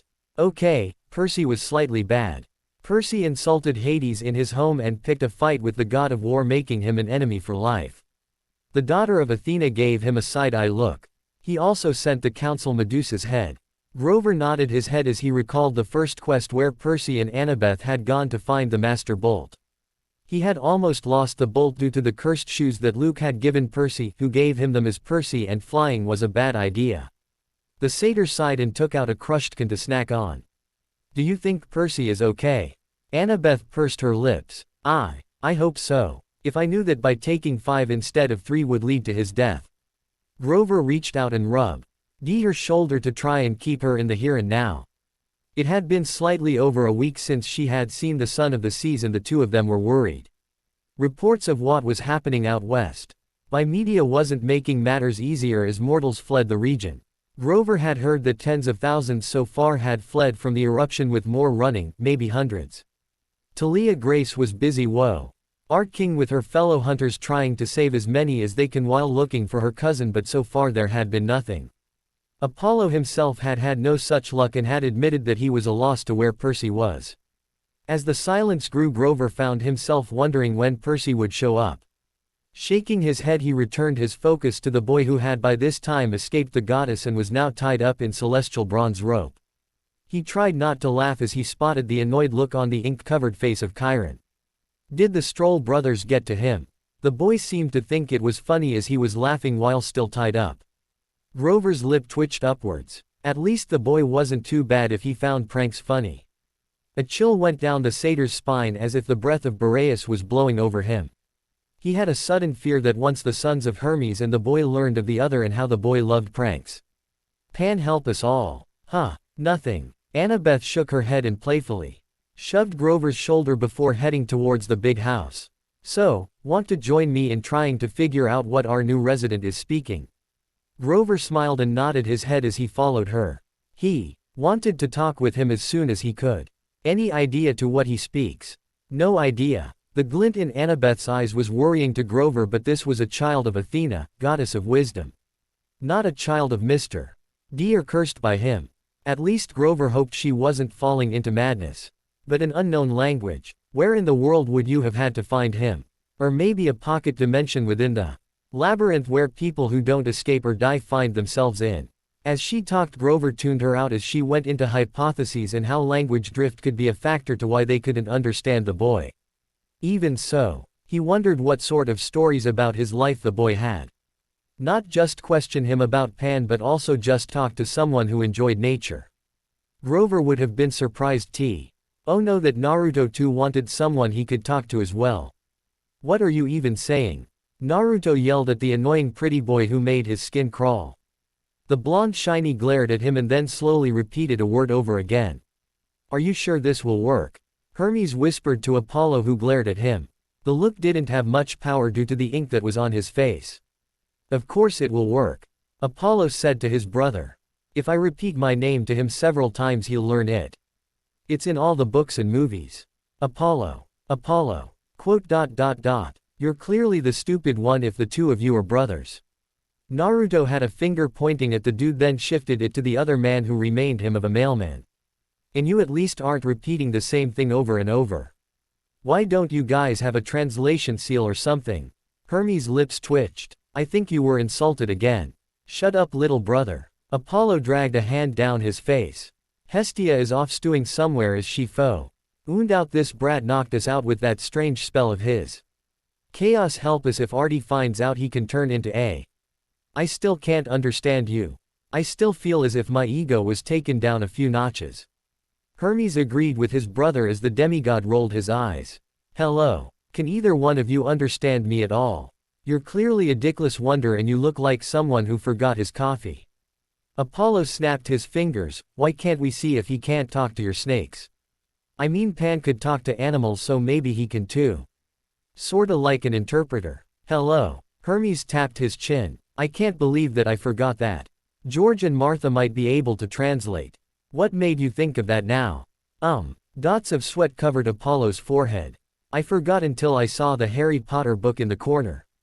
Naruto blinked as he watched as the pretty boy's head snapped to the side as the other dude punched him. He had said something that clearly had annoyed his partner, who was now taking out a stick. Naruto tilted his head as he looked at it. Was the male dude always holding onto it, or was it a sealed tool?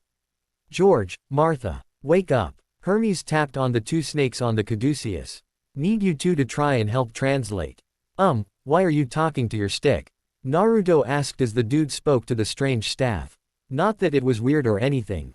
Popping his neck, Naruto tied to hide the fact that he was already almost out of the metal rope that was holding him to the chair. Iruka-sensei was better at tying him up. Heck, even Kakashi's knots were harder than this one. Glancing up, he wasn't surprised to see that the dude was still taking to the snakes what were hissing at him, and why was his staff alive with snakes? What in the name of Kami is going on? He's freaking out. Apollo was surprised as the kid seemed to be trying to escape. Again, was he afraid of snakes? Do you have a mouse? George asked before his partner hissed back at him. What? It's my thing. Boss wanted us to try and talk to him. She flicked her tongue at the boy. He smells good. Like a yummy toad. Or fox. I don't like foxes. Toad. George perked up. I love eating toads. This is freaking me out. Naruto yelled as the two hissing snakes stared at him. When the one on the right opened its mouth, showing its fangs, Naruto had enough. Breaking out of the rope, he raced towards the window to escape. Bye-bye, you crazy freaks. Oh no, you don't. Apollo flashed in front of the boy and tied him back into the chair. You are not leaving until we get some answers. Naruto glared at the annoying pretty boy. Okay, so he wasn't prepared for the dude to be fast like his teachers. But he wasn't about to hang around with those snakes who looked like they were going to eat him. He already had been party digested once by a snake, and he did not need a second time inside of a snake's mouth. He glanced at the two snakes that seemed to be fighting each other and the dude holding onto the staff they seemed to be a part of. They clearly weren't paying him any attention, so maybe because his hands are free he could swap places with the annoying one. He would be surprised, and with the distraction the other one was in, he could make a break for the door or take the vase with flowers in it and bash his head in. Before Naruto could enact plan B to escape, he was surprised to see one of the strange goat dudes walk in with a blonde-haired teenager. His eyes flickered between the girl and the pretty boy. Was she related to him? Maybe a cousin or daughter. Also, why was the at bottom guy smelling him and looking him? He was going to faint. I don't smell that bad. Do I? He gave himself a sniff. He did smell off, like someone lathered him with fat and shit. Did they not know how to clean themselves here? Clearly they were barbarians if they had to use animals to make soap. Naruto recalled how in the academy Iruka-sensei had explained how using the wrong soap could kill you out in the field. It was one of the few lessons Naruto had paid attention to, as he had to take basic heat in the field in his first year. How by mixing wood ash, seaweed and rice bran water in the field plus oils of plants from the local area, one could clean themselves up while masking their scent with the natural world.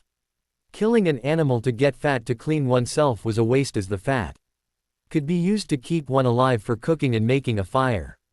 While Naruto was busy smelling himself to see if he smelt bad, Annabeth was trying to get his attention. When he looked up, she gave him a smile as she sat across from him. Hello. My name is Annabeth. What is your name? Naruto blinked and rolled his eyes. Of course, any one person he couldn't understand. What was with this place? Look, can you please let me go? This is fascinating. Annabeth laced her fingers together as she repeated the words the boy across from her said in her head. It wasn't ancient Greek, Latin, Spanish, French or even Italian. She looked at the two gods in the room.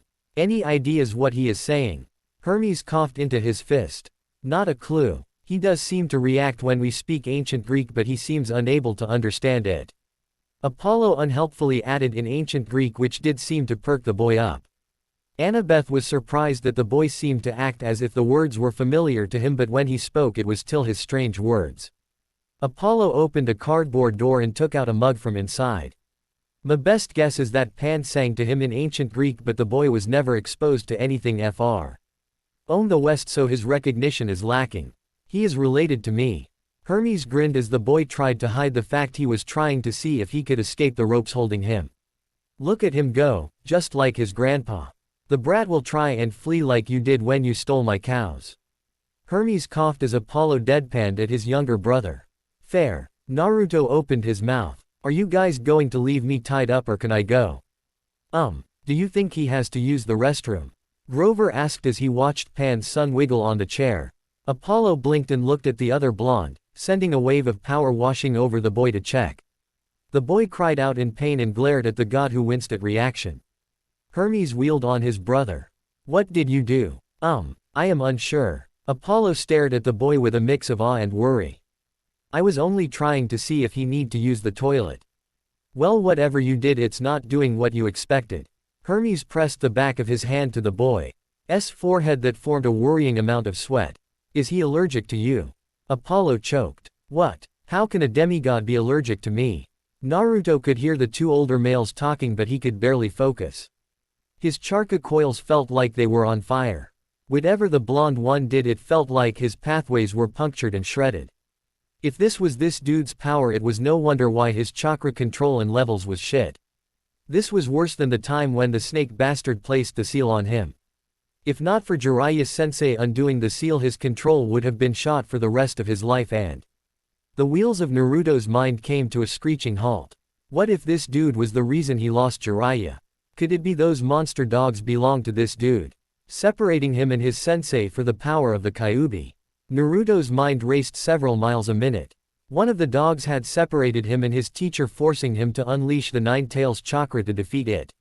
What if the blonde ambushed his teacher when he was unconscious? Jiraiya must be nearby, but with so many eyes on him, Naruto knew he had to wait. He hated waiting, but if he had to save his teacher, he had to play along with these crooks. His eyes fell on the girl across from him who was trying to make sounds while pointing at drawings. Clearly she either was an enemy agent or planned to try and get him to lower his guard. She was weaker than him, but he was sure she knew how to play the part of an innocent girl to seduce him or trick him to spill secrets of his village. Naruto smirked and the girl beamed at him. Let the games begin. Eyes snapped open as the owner slammed into what he assumed was water. His lungs burned as he forced his limbs to drag himself to the surface for a breath. He gasped for a moment, only to be dragged back into the raging torrent. His flesh tore as he was slammed repeatedly against rocks. Visions of his life flashed across his mind, but he tried to focus on staying alive by follow wing advice by his sensei to focus on a single point of his body so that the pain would not break his concentration and force him to black out. With one hand he slammed it into the ground and almost let out all the air in his lungs from the pain. But pain was an old friend as his other hand with its broken fingers grabbed at a spot higher up. Slowly, hand over hand, the man pulled himself out of the water. He choked and sputtered as he started to suffocate as the air burned at his lungs and its very touch formed blisters on his skin. His wet white hair fell across his face. He gasped for breath. Once he was out of the raging waters that took him, wherever he was. Flipping onto his back, he looked up at the darkness above him. My name is Jiraiya, the Toad Sage of Konoha. He coughed as he said as he repeated himself, chanting the words as he pulled himself together. My name is Jiraiya, the Toad Sage of Konoha. He had no idea how long he laid there as he could not see the sun. Lu, king at the mangled mess of his right hand, he hissed as he popped the bones back into place, holding back screams as he reset the broken bones. Green chakra from his left gently ran over the right as he used what little medical know-how to repair himself. Tsunade May had been the medic of this team back in the day and his third learned to do his sick experiments, but Jiraiya taught himself after the many repeated beatdowns from his studies on the female body. Once his right hand was in a more useful condition, he began to take care of the other injuries on his person. Damn dogs almost got me. He grunted as he pulled a tooth the length of his hand from his side slowly as he healed himself. He glared at it and placed off to the side for the moment. He was going to make sure to bring it back to Konoha so that the Inuzuka clan could record whatever information they could from it. Looking around, he cupped his hands to his face. Naruto. He yelled into the darkness. Gaki, are you alive down here? Nothing. There was nothing. Not even an echo came back to his ears. The toad sage frowned as he considered the implications. Seeing the speed of which the river flowed, he was sure that he must have been carried miles by the current. Nor did he know how long since he had been knocked out for. His clothing was a mess and his signature ponytail was now just a wet mane of hair that clung to his back. He didn't even have his scroll due to the explosion that blasted him into the river. The running water stripped him of most of his tools, but he wasn't a war veteran for nothing. He still had a few tools stashed away in hidden seals on his cloths. Granted, some were now gone due to the gashes that broke the sealing formula, but he still had at least 3 or 4. Taking a bit of blood, he channeled his chakra and opened the seals that were still intact to see what he had to work with. He had about a week's worth of fresh water and a month's supply of emergency rations. Jiraiya looked at the running water and made a note to not collect more here water before he left. The water was filthy and full of junk. Whoever was ruining this river was going to face his wrath as a sage. Not going to find any fish here. He sighed and looked at what he did have to work with. He had only a dozen or so shuriken and only 3 kunai. He had a supply of chakra pills thankfully, and if it came to it, he could always reverse summon himself to Mount Myoboku to eat. The man made a face at the idea of eating bugs, but at least there was fresh water there if he couldn't find any in this pit of twilight. He scowled as he channeled chakra into his lungs to reduce the pain of taking a breath, a trick he had learned from a survivor of the Second Shinobi World War to allow one to breathe in toxic environments. It wasn't a permanent solution, as the effects from whatever he was breathing would still affect him the more he stayed. But even so, he gulped down oxygen as well as he could. The blistering was so mething he could not prevent, but he had worse. Collecting his things, he looked around, tapping his chin. He had a few choices: follow the river up or down, or move away from this place to seek if he could find another source of water. His hands blurred and he slammed a hand with blood on it to the ground.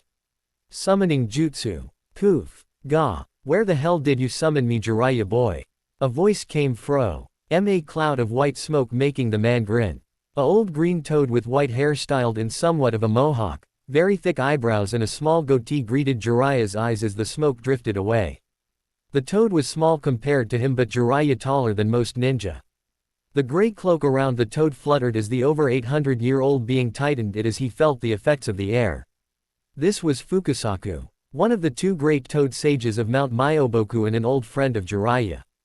The toad glared at his old student before jumping up and whacking him on the head. Gah! Jiraiya fell to his knees as a bump formed on his head.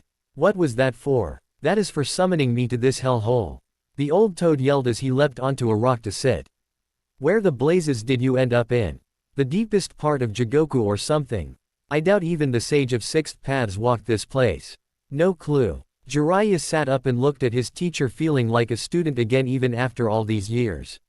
I fell into that river when I was blasted away from Naruto when the seal broke while we were fighting demon hounds, Fukusaku-sensei. The toad blinked his eyes. Demon hounds? Were you drinking again? The man crossed his arms. No. They were like nothing I have ever faced. My weapons did nothing until I channeled chakra into them, but even then the blades were like cutting butter rather than flesh.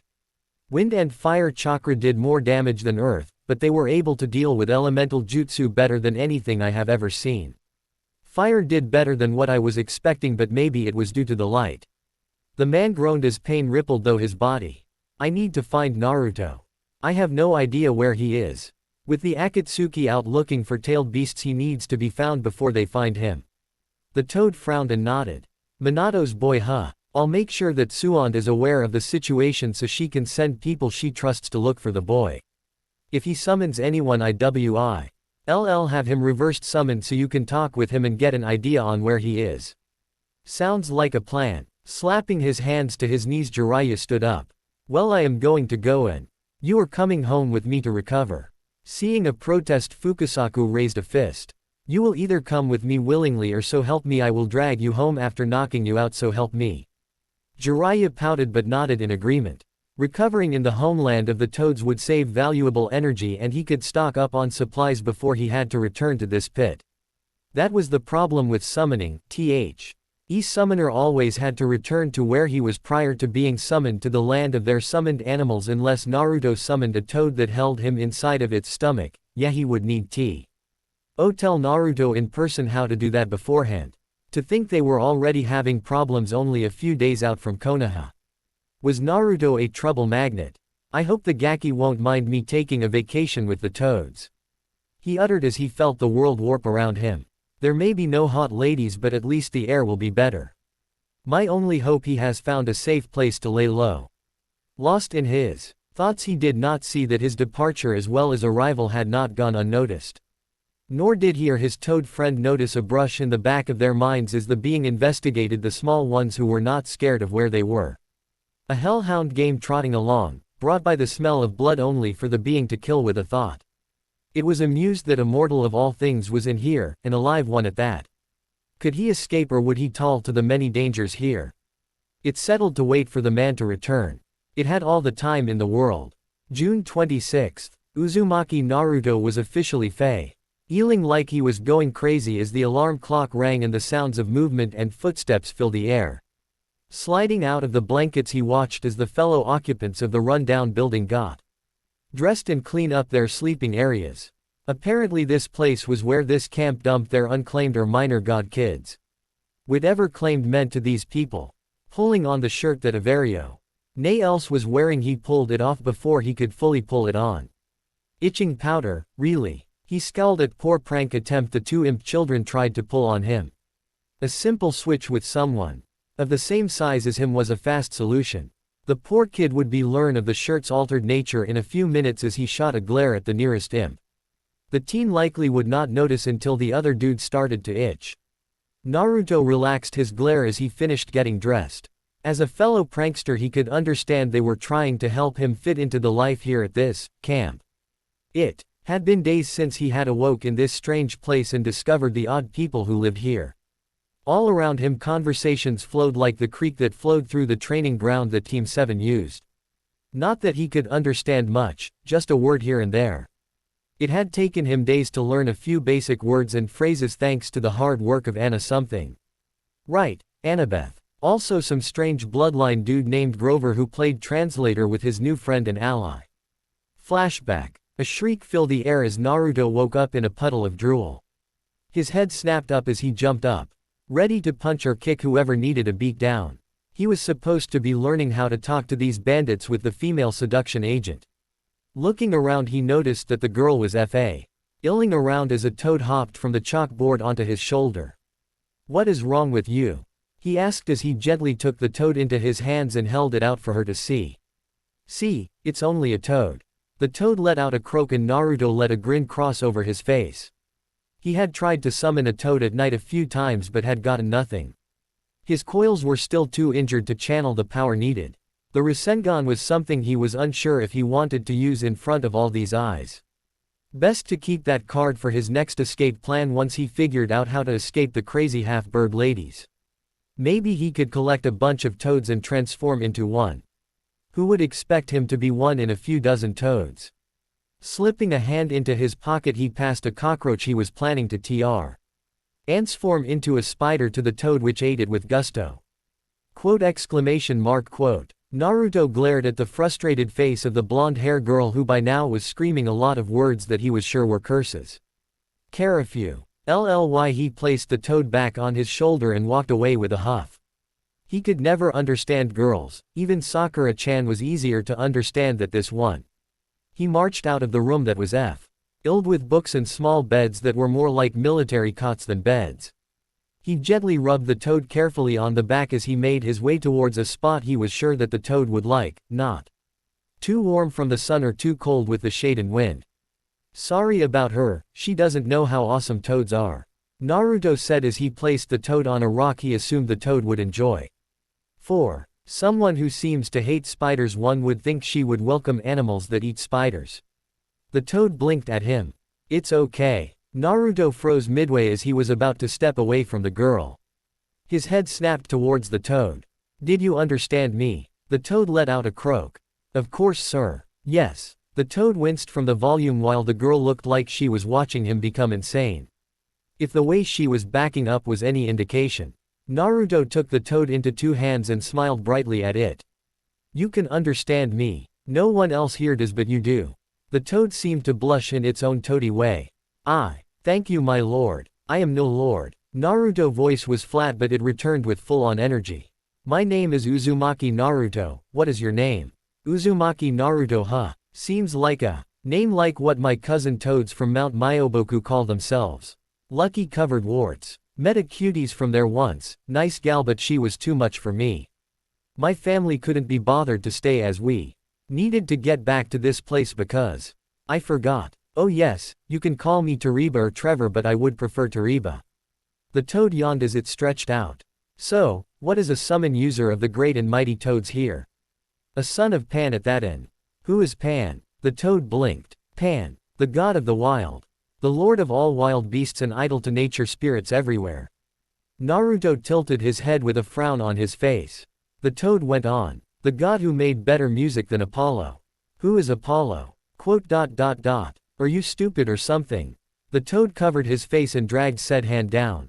Sighing he looked at Naruto. Look, you're standing at what the rest of the two legs call Camp Half-Blood. A training grounds of sorts for demigods who are children of Greek gods. End of flashback. Stepping outside of the building he smiled as the slightly larger than a regular toad hopped onto his shoulder. Morning Tariba. The toad yawned and settled onto Naruto's shoulder. Morn. The Konoha ninja let out a chuckle as he walked towards the showers.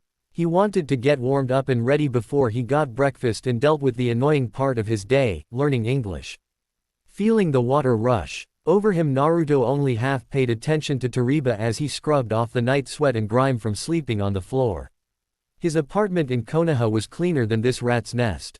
Did no one here know how to clean? Maybe I should help them out by building a basement or something. Naruto wondered as he rubbed soap into his hair. As a way to thank Mr.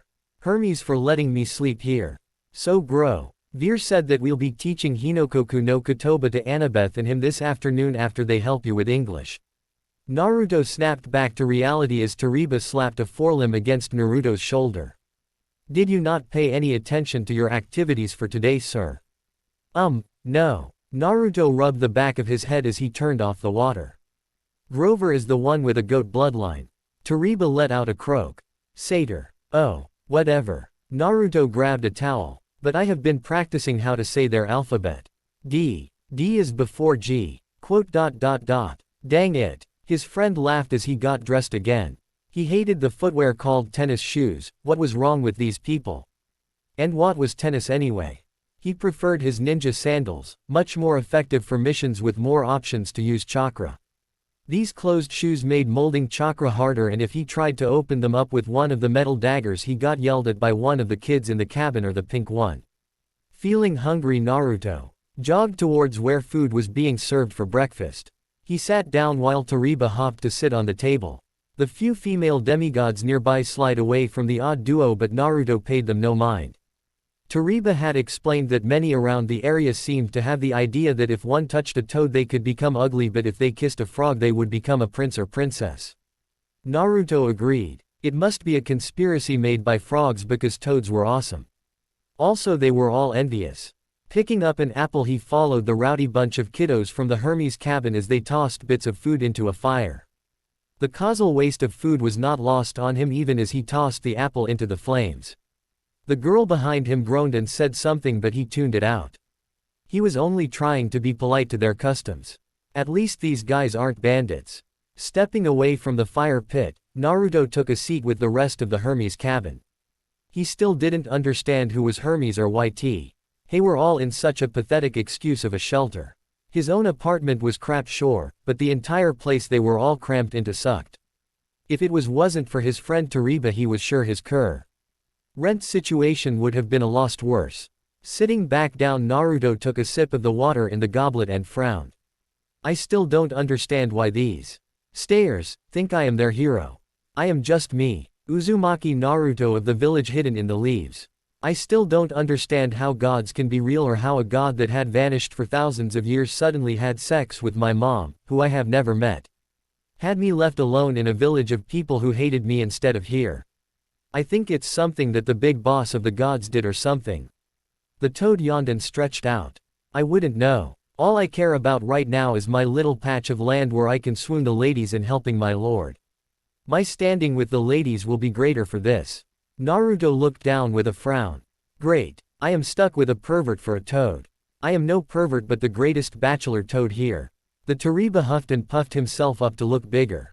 And look who is talking. Grover and Annabeth. H said that your father was one of the greatest perverts of the gods, losing out to the big man and the sunshine dude. Maybe the lady of pigeons higher. Am I doomed to be surrounded by perverts? Naruto wondered as he took a bite of the eggs on the plate. Grover was twiddling with his thumbs as he waited for Naruto to finish eating breakfast. The satyr was sitting in the corner of the Athena Sea. Aben that Annabeth had turned into a sort of miniature classroom with chalkboards that held words from Naruto's homeland and English-related words next to them. The daughter of wisdom had thrown hers. LF into the work of helping the newest camper learn English and teaching herself his tongue so that she did not have to think about Percy. No one had heard anything about the son of the Big Three, and Chiron had quietly asked if he felt anything through their shared link. When he had told the immortal trainer of heroes he felt nothing, Chiron had told him that he was to make preparations for Percy's funeral. Grover had protested, but Chiron had put his hoof down. With the son of Poseidon missing and growing more likely dead, the centaur was showing signs of stress. The Titans were on the rise, and with Talia Grace a hunter. The only child of the Big Three that fate may be saying might be the hero of the great prophecy. However, Grover did remember that Chiron had made an odd face when he saw it may be Nico when Naruto had escaped again from his room. Grover had been thinking about the prophecy and he wondered if it was not a child of the Big Three but Naruto himself. Pan may not be one of the eldest gods, but he had no child for thousands of years. And most of the children he had ever had were of nature spirits or cyclops, rarely demigod proper. A half-blood of the oldest gods was the definitive rule that the prophecy laid out. Grover rubbed his temples as a headache threatened to overtake him. It was a result of him pushing the link with Percy to try and find the son of the sea. And his doctor had warned him that if he took it too far he could rupture an artery. Or worse. Taking a sip of his coffee, the satyr looked over the chalkboards. Uzumaki Naruto, Annabeth Chase, Grover Underwood, Chiron. It was odd to Grover that the son of Pan said his last name first, but his translator Toad said it was due to the isolated nature of the boy's homeland. Apollo and the Athena campers were excited to learn that the labyrinth had created a sort of subspace bubble space where humans had made an isolated civilization. Details were hard to come by as the Toad wasn't aware of the history of the land inside of the labyrinth, but it was only in the last 100 or so years that nearly 2,000 years of constant warfare had ended. Wars still were fought, but the age of war had given way to a sort of culture that valued something that was similar to the medieval eras of the East and West. He was sure Ares would love the place due to the fighting and the glory that the people placed on their warriors. Athena would raid their libraries to learn all that she could about them, while Apollo would do the same for their poetry, literature and music. All of the gods would be interested in the humans of these elemental nations. The sound of footfalls made Grover look to see Malcolm walk in. The demigod noticed that he was being looked at and spoke up while not paying attention to the addition to his cabin. Naruto should be here with Annabeth in a bit. Thanks. Malcolm grunted as he grabbed a notebook and began to reread some notes he had written on it. Quote, Do you think that he knows where Pan is? Grover had no reply forthcoming, and the son of Athena knew it. The son of Pan was never formally claimed, and he did not join the game to capture the flag.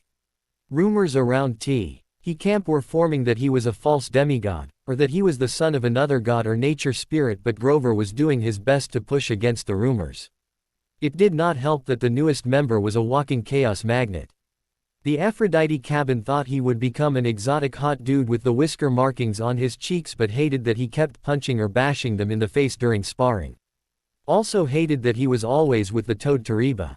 The Hermes cabin were annoyed then they had yet to prank him, but at the same time they loved the challenge. The Ares campers were loving him, and they seemed to be forming an odd friendship. Grover was unsure of the other cabins, but the Athena cabin was the one that was the most divided in option. Given how he had a habit of using spiders to escape Annabeth or the others on the one hand, then being from a place unknown. I should get him to stop with the spiders. That's it for today, I will stop here. I hope you all enjoy. This video. If you please consider subscribe and make sure to hit that like button, share with your friends, and don't forget to check out author of this story. Details in description.